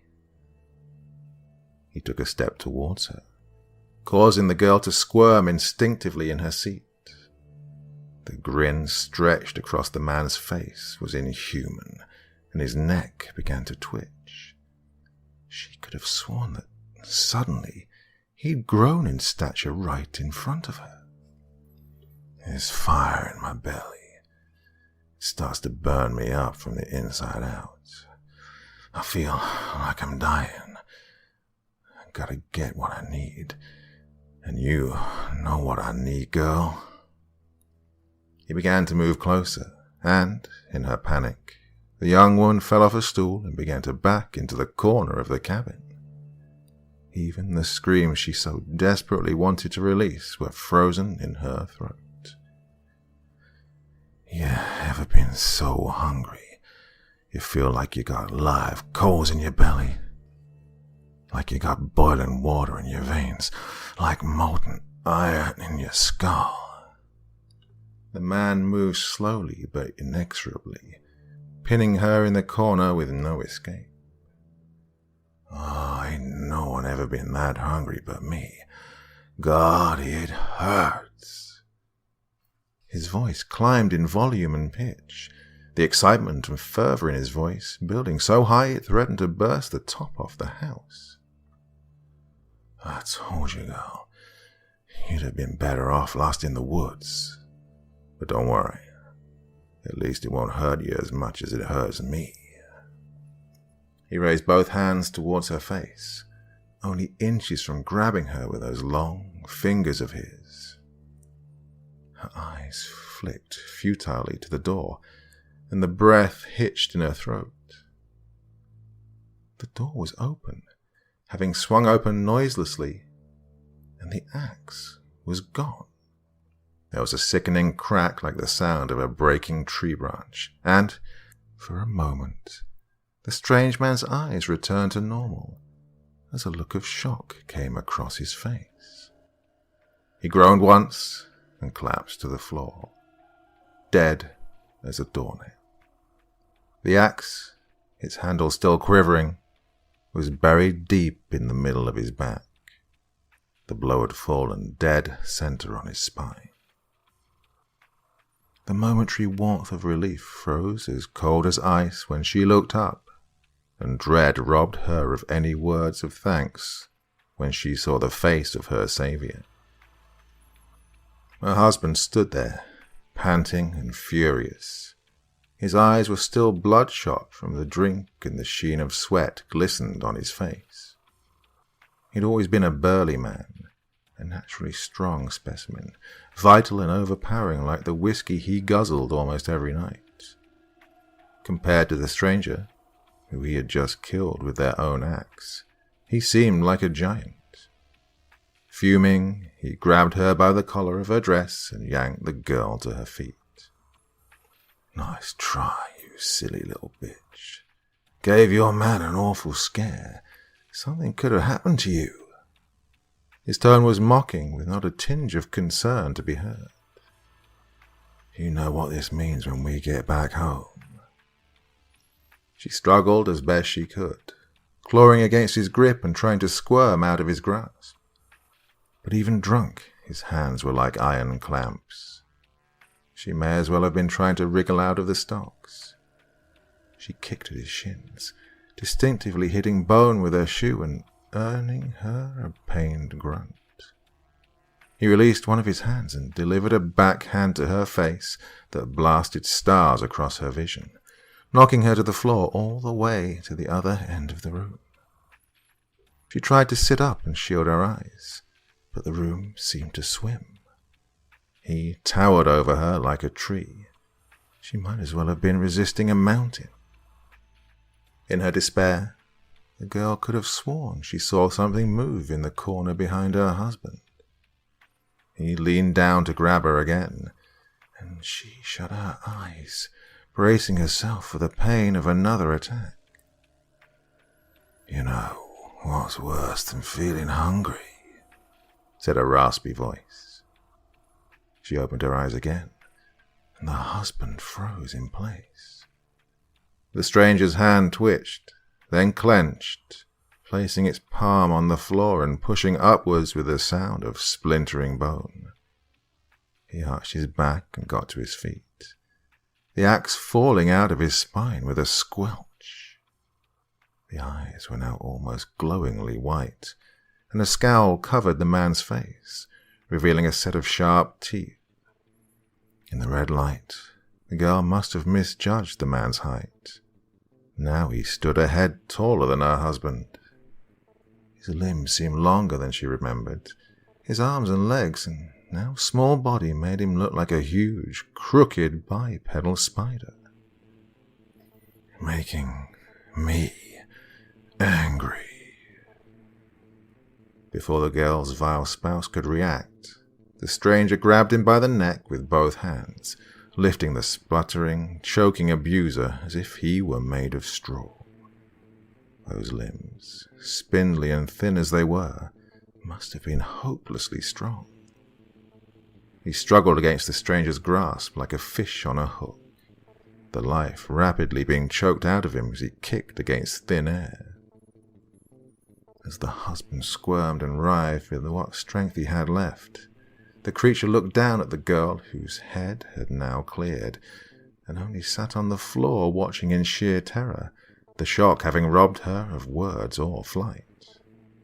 The scowl turned into a small smile as he regarded her. "Best be running along, girl." It looked back at her husband, whose eyes were bulging in their sockets as his windpipe was being crushed, and a distinct crunching noise could be heard as those long fingers drew even tighter. "For I finish the main course." Releasing his grip with one hand, the creature brought back his arm and plunged his open, free hand into the husband's chest with a sound like a hammer hitting a watermelon, crushing bone and sloshing past flesh and muscle as he felt around the man's ribcage.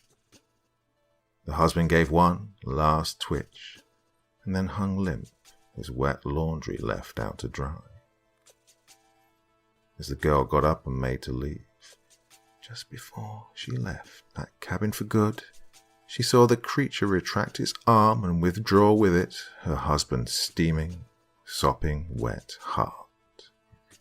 As she sprinted away in the night, never to see her husband or that strange man, that creature, ever again.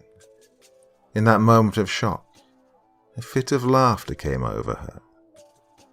The woman struggled to breathe as she ran and ran, over hills, through the trees, around boulders, but almost the whole way she laughed and laughed. As the forest gave way to flatlands, and the forest floor gave way to a dirt road, she saw the lights of civilization on the horizon. It was then that she stopped and wiped the tears of laughter from her eyes and chortled to herself. Well, I guess the bastard had a heart after all.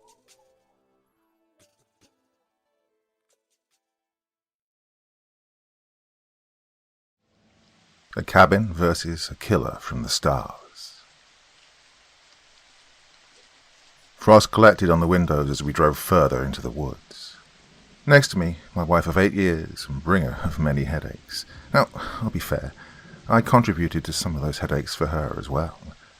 Well, let's face it, we're having marital problems. I know, a cliché sort of story, but a common one in today's modern society. We were heading to my grandparents' old cabin up north. My aging ancestors said it would be the best place for us to reinvigorate the romance, as they put it. Lovely. But that's not why I'm recording these papers, no. It was something far greater than a failing marriage. It was 2012 and we had our typical routines.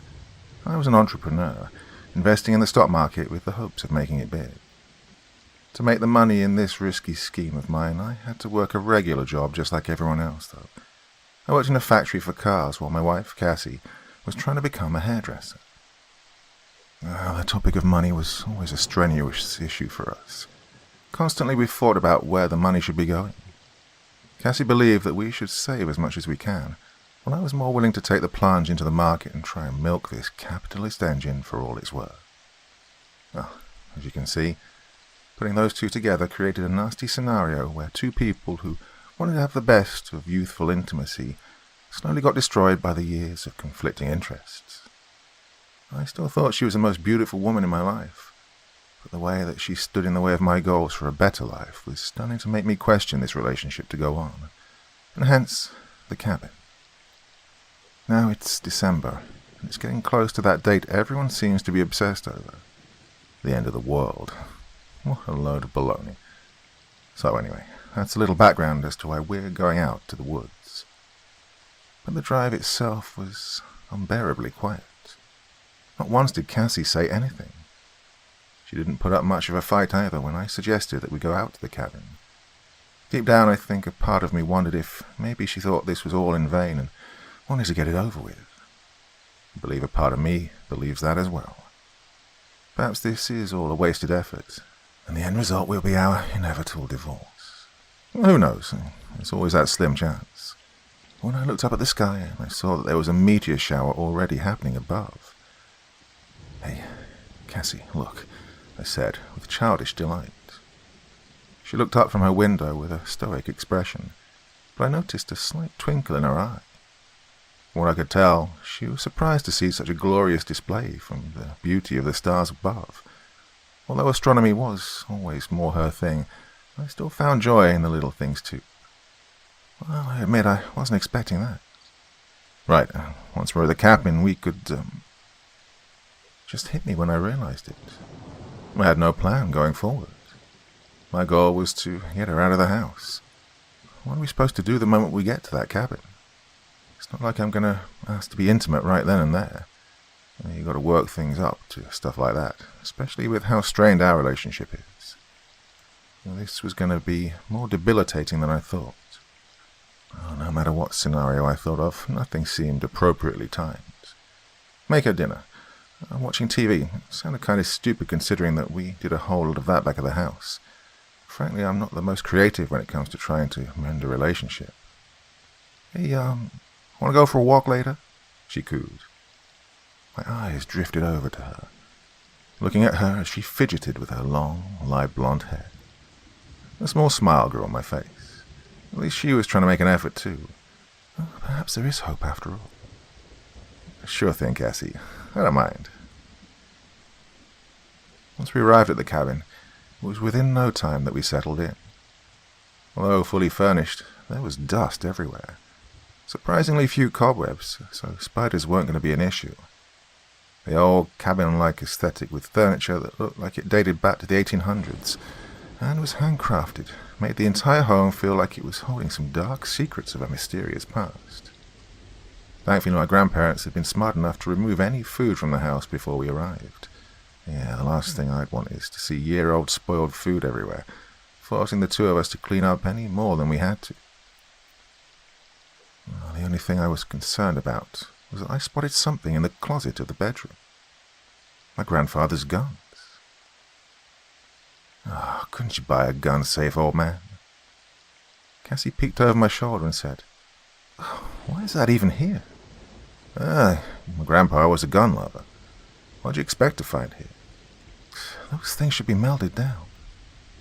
My wife, though I still love her, was heavily against guns. Well, she believed that they should all be taken away from the civilian population. But frankly, I thought the exact opposite. I believe that it should be every person's right to get one.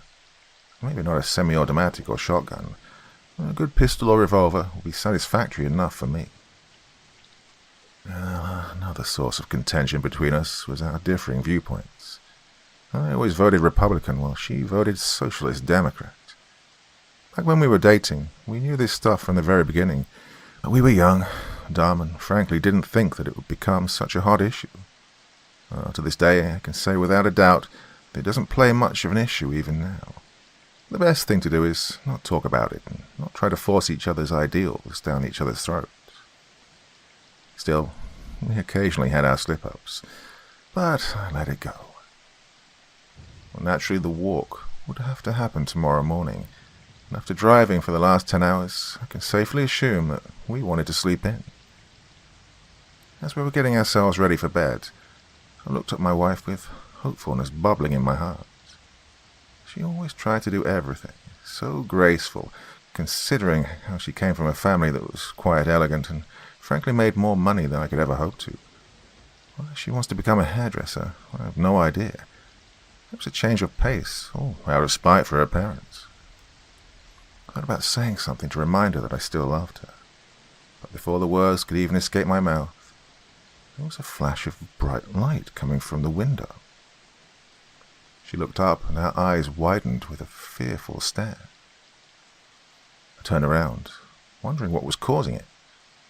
It was too bright for me to even see out of the glass. And a loud bang followed afterward, making me believe for a moment that something disastrous was going on. Was it a nuclear war? Some random volcano? A freak storm? My mind was racing with every possible scenario. But as quickly as it came, both the sound and the light vanished into the woods. "Oh, are you okay?" Cassie said, hunkering down behind the bed. Yeah, I was afraid I was going to go blind there for a moment. I tried to look away as quickly as I saw it.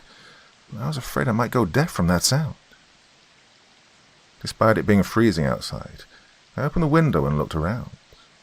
Well, there was no smoke anywhere, nor was there even a remnant of the light flickering somewhere off in the distance. I caught the smell, though. It smelled like burning rubber. Perhaps it was more like plastic burning. Well, either way, it was awful, and I quickly shut the door, not wanting any of that to get in. Well, that was weird. My wife agreed, and surprisingly, she wanted me to come to bed. This was a bizarre turn of events for me, considering that she never once cared. But perhaps it was because she was scared. Reasonable response. The next morning, we went about our habits and freshened up. After eating a light breakfast, we finally managed to put on some snow clothes and go out for that walk.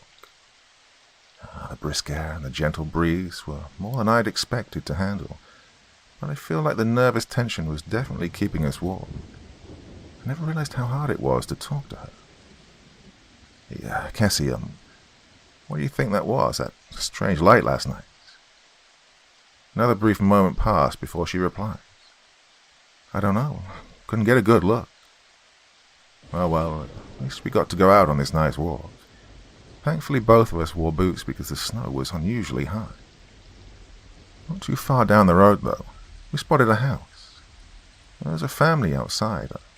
A man, woman, and 3 kids. 2 boys and 1 girl. They were playing in the snow, building snowmen and forts. They waved to us, and it was a bit of a bitter reminder about how we'd squandered our marriage with our short-term goals in mind. Cassie had this longing in her eyes. I could tell she wished that we'd have done the same. And, if I'm honest with myself, maybe parenthood would have been something nice. We waved as we passed by, but neither of us wanted to talk about the matter. Moving further down the road, I could spot some smoke rising from deep within the forest. I looked at Cassie, but she hadn't noticed it yet.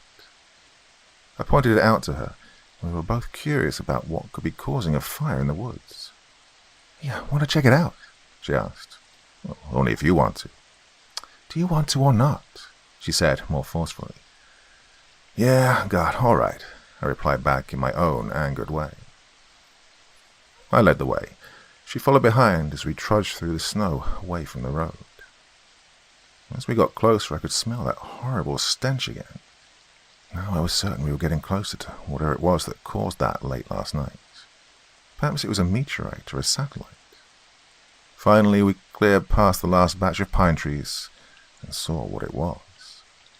A huge crater with something metallic in the center. "Is that a ball?" Cassie remarked from behind. I moved closer to the edge of the crater, looking down at it. Every time a snowflake touched the metallic surface of the orb, it instantly turned into steam. I decided to circle the edge of the crater, wanting to see if there was a way to get a full view of what it was, just out of curiosity. I wasn't sure what it was actually. It was a grey orb, and no unique details other than it was 6 feet tall, and, well, that was it. Well, that's what I thought until I moved over to the other end of the orb and saw that there's an opening to the inside. It looked like a seat, which made me come to the conclusion that it was a space pod. Hey, does NASA build space pods, Cassie? Well, not to my knowledge. I don't keep up with space stuff. As I kept inspecting the pod, I noticed that there was some green liquid that was trailing off into the snow up to the crater until it vanished into the woods. What in the world? Suddenly, the piercing sound of children screaming, as well as a man and a woman, broke through the forest, causing my heart to beat erratically like a pounding drum. Those are sounds I never want to hear again. Cassie's face ran white like the snow around her. She looked almost like she was about to faint just from how sickening those screams were. They had such an oppressive fear behind them, something that made my blood run like freezing water through my veins. I went back to Cassie and wrapped my arms around her as we kept looking around frantically. Both our minds were racing about what could have caused that sound. But then I remembered that other cabin that wasn't too far from us, the one with the family. I managed to convince Cassie that we needed to run back to the house, but in actuality, I just wanted to get over to the other cabin to make sure that family was safe. We kept running as fast as we could until finally we reached near that cabin. I saw, with all my despair-inducing horror, why they'd made such a tormented display of shrieks. The bile came fast up my throat. I had to hold myself back from throwing up at this horrific display. But my wife also gave way to shrieking, so loud it was actually more irritating for me, but well, I couldn't blame her. That poor family, that poor family. We quickly moved on, but I couldn't stop thinking about how every single one of them had been torn apart like mincemeat, scattered about and indistinguishable. There was a hand here, a few toes there.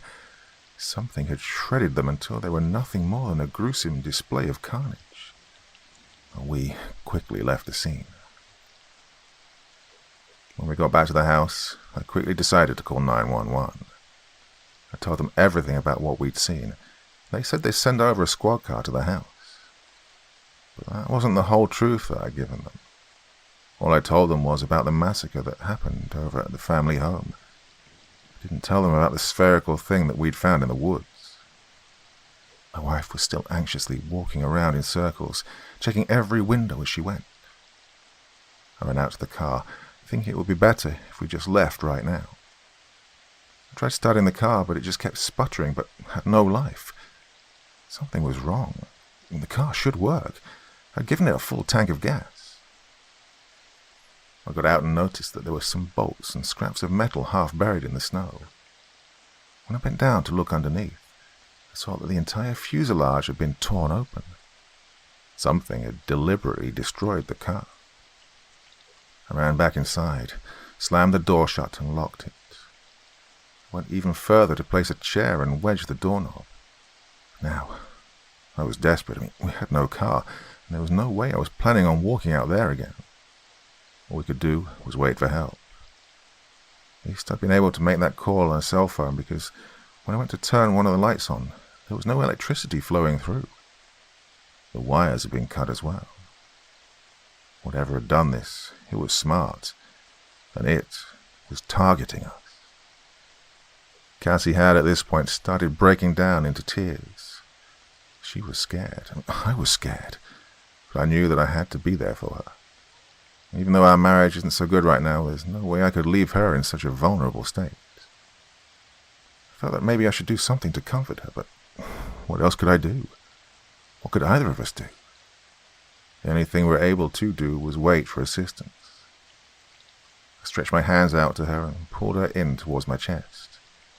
She didn't even try to fight back, but rather she buried herself in. This was probably the most affection I'd gotten from her in a long time. Hopefully the police can handle this. I wasn't sure if we could make it all night, to be honest. God, every crackling sound from the cabin was enough to get my hair standing up on end. Nothing seemed to have been damaged, so I came to the conclusion that whatever it was didn't come inside. Well, it would seem that we were in for a night of no sleep. The next day there was a knock on our door. I was disturbed from my rest on the couch with my wife next to me. I tried my best to get up without disturbing her and made my way towards the door. But I stopped before I went to open it. Who's there?" "Police," the voice said, weakly. I took a deep breath and exhaled. How reassuring. I opened the door and I saw that a bloody police officer was standing in front of me. He had his hand covering over his abdomen, which was dripping with it. "Oh, jeez, what happened to you?" He was practically about to stumble over until I caught him. Wasting no time, I brought him over to the armchair. I knew my wife would not like to wake up to this. "Hey, Cassie, wake up," I ordered, panicking. When she opened her eyes and saw who was sitting near her, she just about screamed, but I quickly covered her mouth. Much to her shock, until she saw that it was me. "Ben, what's No time to explain it. I need you to go and get me some water." I cut her off. Now, as much as I hated bossing her around, time was of the essence. I didn't want to say anything to her, but I didn't think this poor fellow was going to last. She quickly got up and ran to the kitchen, faster than I would have expected. Perhaps it was just the adrenaline rush. I turned back to the poor guy who was wheezing and coughing up blood. "Hey, pal, listen. I'm going to need you to tell me what happened." Don't worry. I know this looks bad, but I didn't walk the way over here for no reason. I need you to warn the station." "What about?"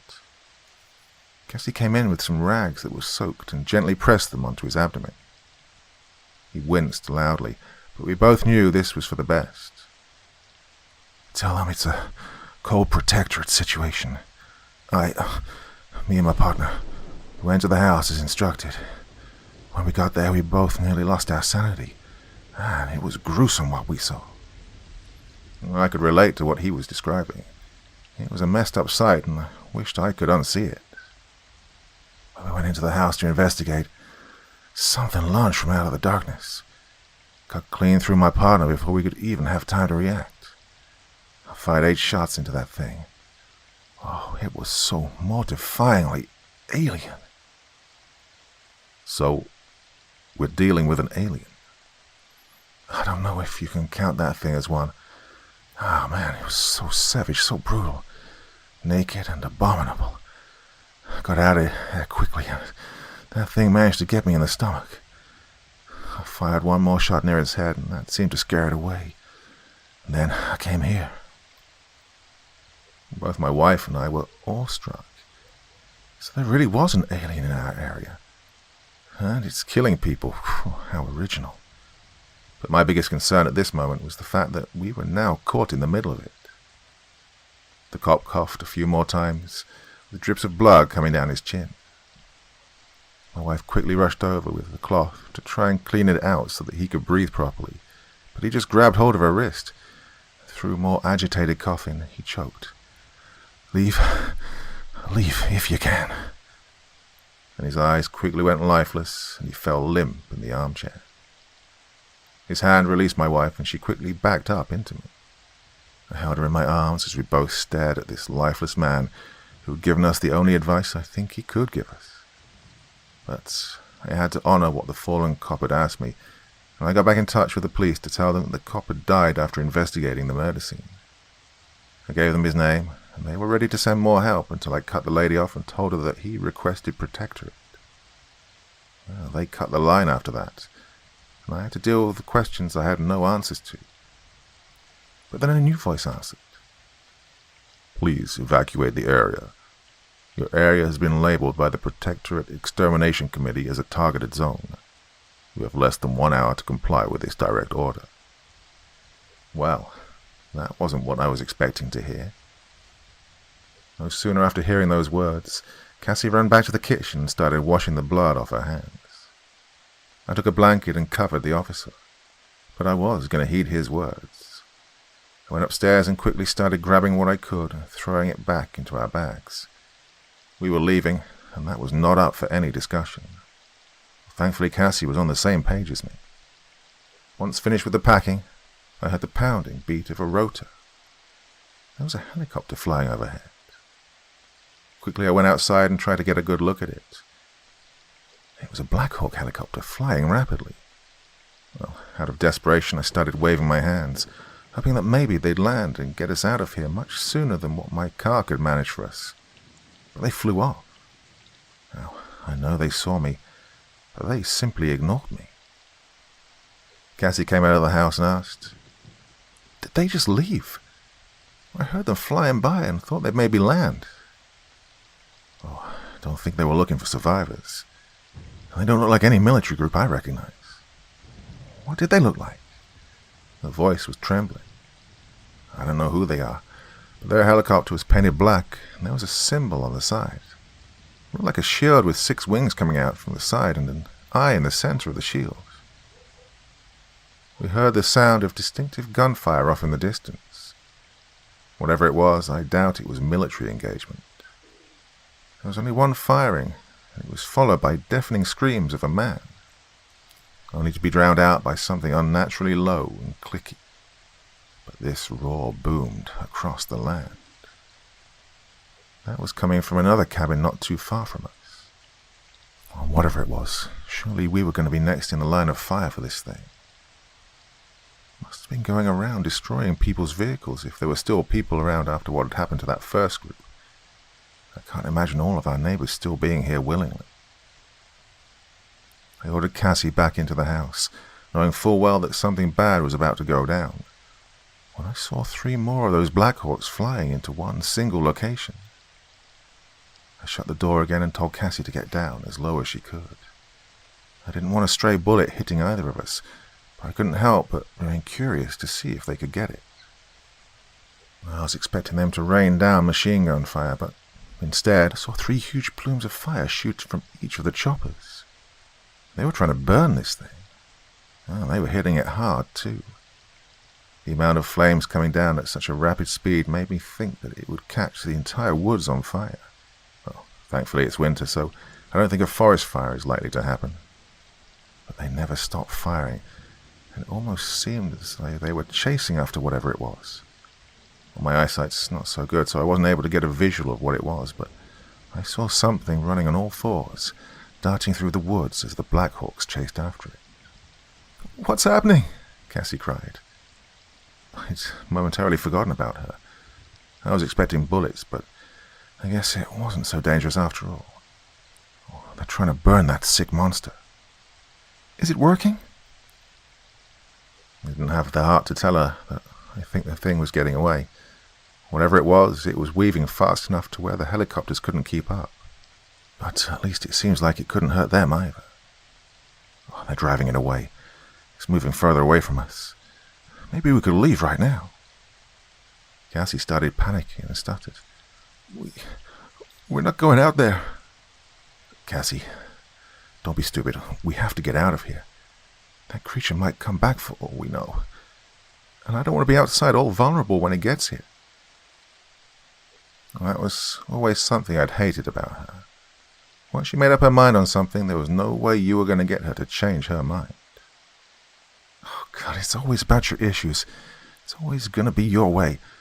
Don't you realize that there's something that we can't handle, running around willy-nilly? We've got helicopters outside blasting it with fire that doesn't seem to be doing too much. You want us to stay here like a bunch of sitting ducks because you're too scared to try and escape like the officer who died for us? You think I want to stay here and get torn apart by that savage? She got up from her hiding place and pushed me as hard as she could. Don't get me wrong, I didn't fall down to the ground. But when she gets angry, she's a little extra forceful than you'd expect. She tried doing it a second time, but I caught her arms and threw her back, not hard enough to make her fall. "How about you calm down and think?" I shouted back at her with increased ferocity. I was at my limit, and I was having thoughts of leaving her here. We were on the verge of divorce anyway. Well, maybe the last thing I should care about is someone who'll become a stranger to me in no time. I did. I want to hide and not be an open target. I don't want to sit here like it's an all-you-can-eat buffet for that thing. But before the argument could continue down this heated path, one of those flamers happened to come by, burning everything nearby. Thankfully, it didn't hit the house or even the yard for that matter, but it was enough to leave me with a shaking stomach. We both dropped to the ground, but I was still curious about what was happening outside. I crawled up to the front window again, and my eyes went wide as I saw one of the helicopters blasting its flamethrower down. Inside the inferno, that creature was walking about untouched by the heat. I whispered to myself, "It's immune to the fire.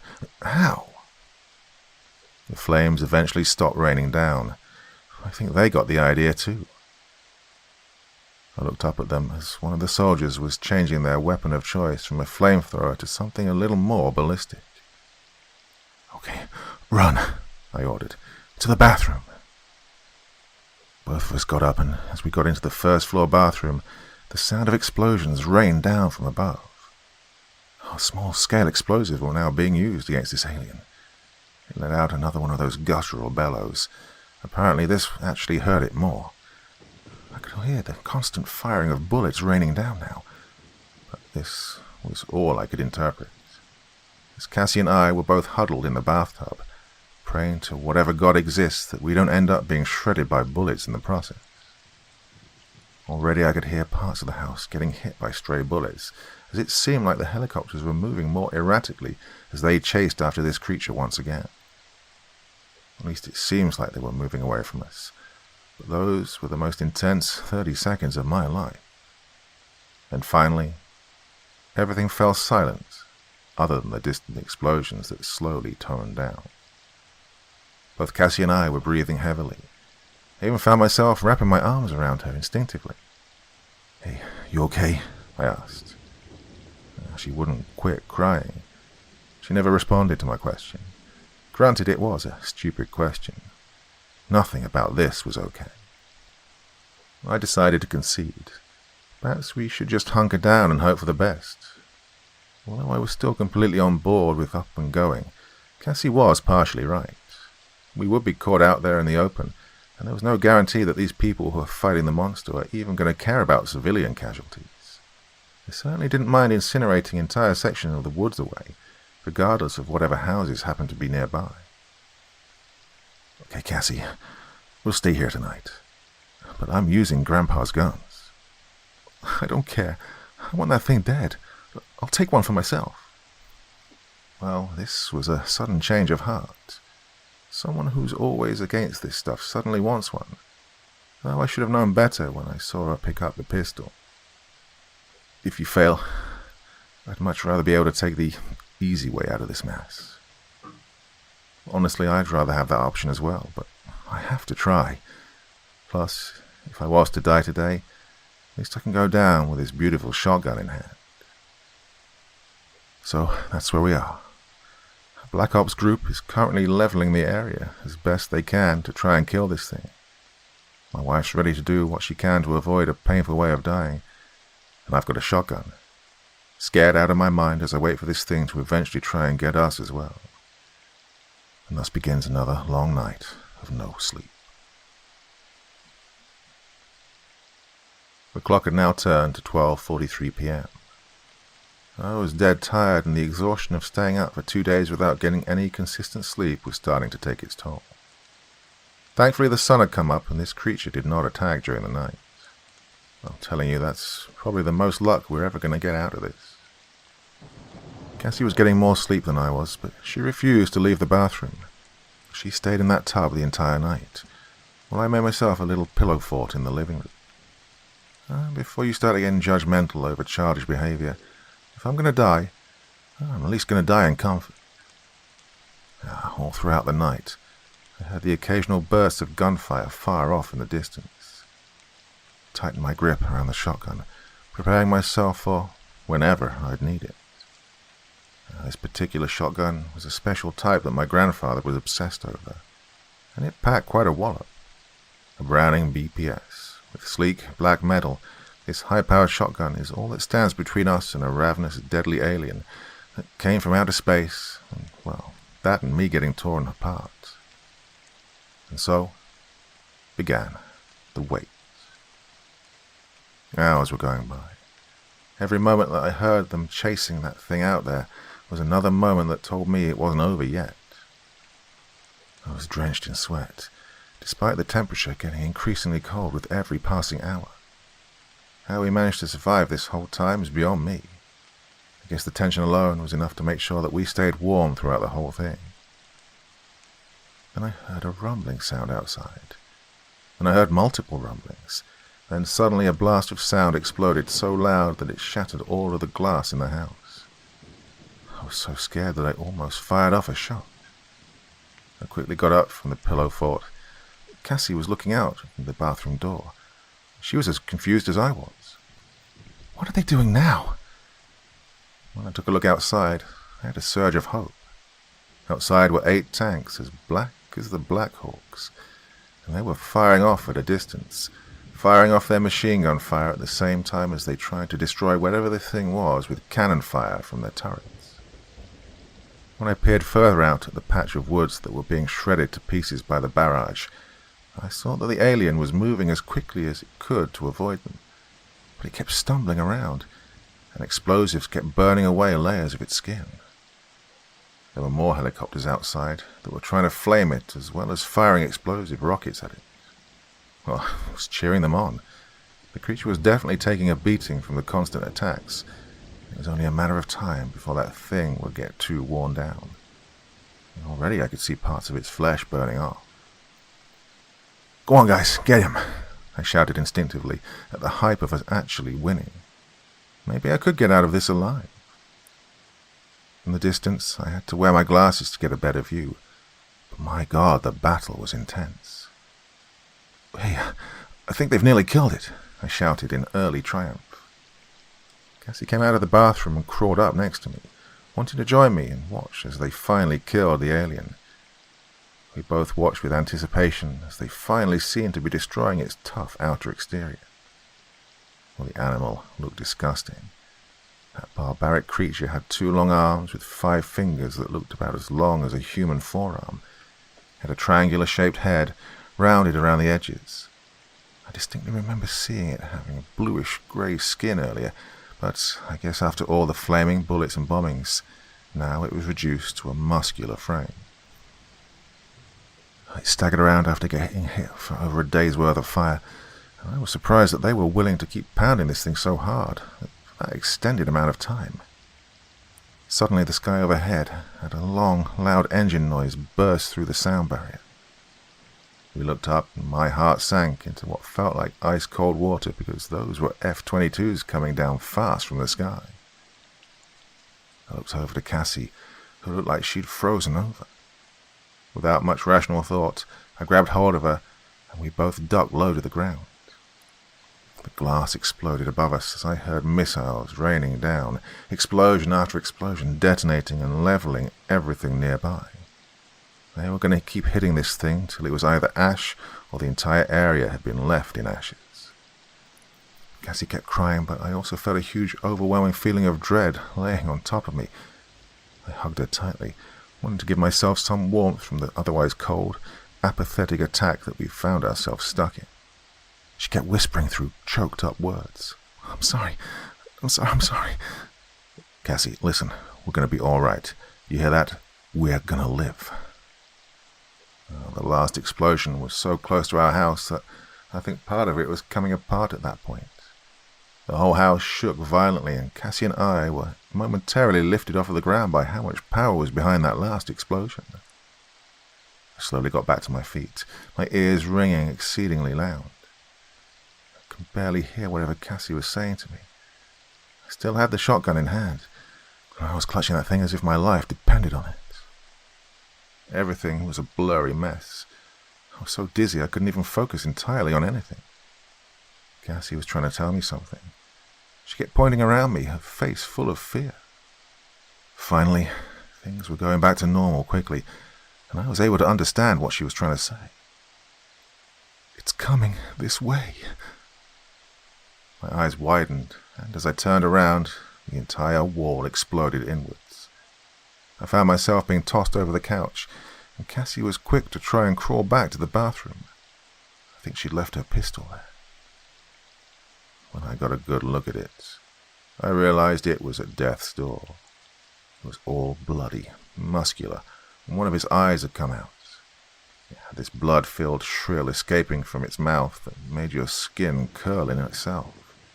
Frankly, It sounded like no animal on earth. Bullets started raining in, a little too close for comfort for me. I had to make a decision. The thing was eyeing down my wife. She turned around towards me, her eyes filled with tears. Without much hesitation, I pumped the shotgun and unloaded an entire blast into its chest while it was distracted. It screamed out in a horrific shrill, probably more stunned that a simple firearm was enough to finally get this thing injured at this point. I kept blasting, pumping, repeatedly doing this while screaming as I kept shooting that sick animal. It swung its broken fingers at me, cutting a bit of my leg in the process. I fell down for a moment, but I knew I had to get back up for Cassie. It didn't do so well when I was finally able to get close enough to it to point the double barrel right at its head and blast straight into its mouth. Strangely enough, that wasn't even enough to kill it. It fell back, squirming around in writhing pain, and I was shocked when I saw Cassie come out with her pistol and unload 8 bullets into the creature as well. I joined her in the attack, and we kept shooting at it until it finally stopped moving. We were both out of breath, completely in shock, and frankly just wanting to go home. Maybe even see a therapist. I rested on the floor next to Cassie, who had lost her strength as well. We were just too tired to even run, and I had no intention of getting out on my own. Through the smoke, 4 soldiers in full body armor gear, painted black, entered through the gaping hole in the wall. I was so tired, I was sure I'd lose consciousness. And sure enough, everything faded to black. I could briefly hear the chatter of radios, but what they said I could not remember. When I woke up, I was sitting in a hospital bed. I looked around in frantic movements, wondering where Cassie was. Where was my wife? I saw her completely passed out in the bed next to me. I was so relieved to see her safe and sound. When I looked around, I saw that we were in a military infirmary tent. It was still snowing outside, but thankfully these tents know how to keep you warm. As I was about to get comfortable in my bed, 2 guys in suits, not black suits thankfully, they weren't going to be so cliché, walked in with 2 guards in uniform behind them. The man who appeared oldest, complete with a bald head and a big bushy grey moustache, said, "Good morning, soldier." I chuckled a little bit. Soldier? I wouldn't say I'm a soldier. He had a charming enough laugh that I could tell you he was more of a ladies' man in his spare time when he wasn't working to be some high-up government official. But weren't you the one who managed to kill the extraterrestrial?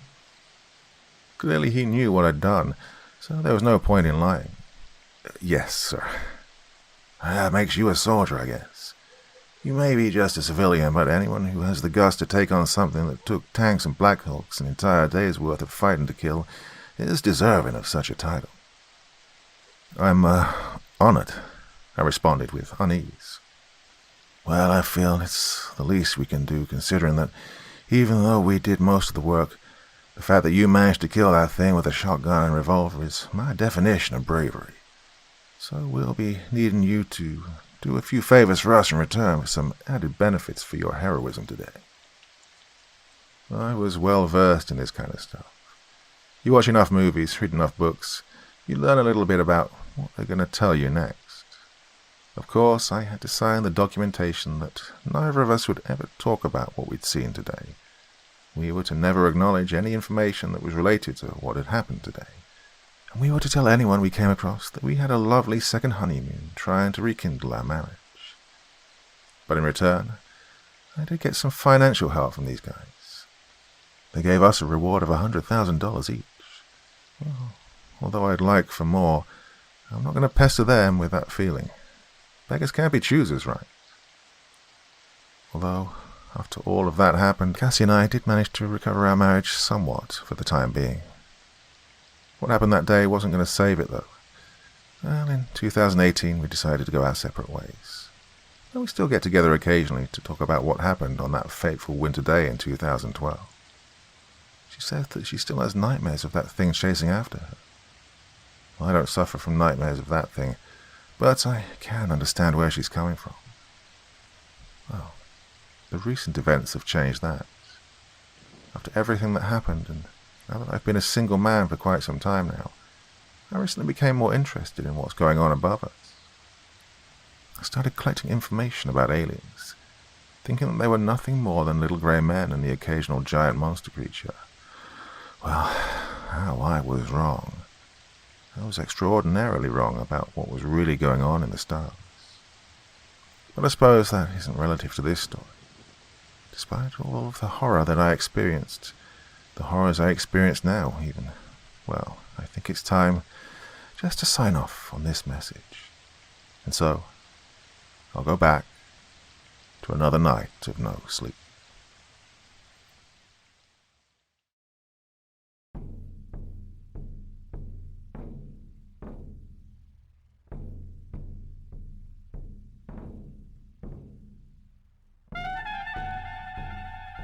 And so once again, we reach the end of tonight's podcast. My thanks as always to the authors of those wonderful stories, and to you for taking the time to listen. Now, I'd ask one small favor of you. Wherever you get your podcast from, please write a few nice words and leave a 5-star review, as it really helps the podcast. That's it for this week, but I'll be back again same time, same place, and I do so hope you'll join me once more. Until next time, sweet dreams and bye-bye.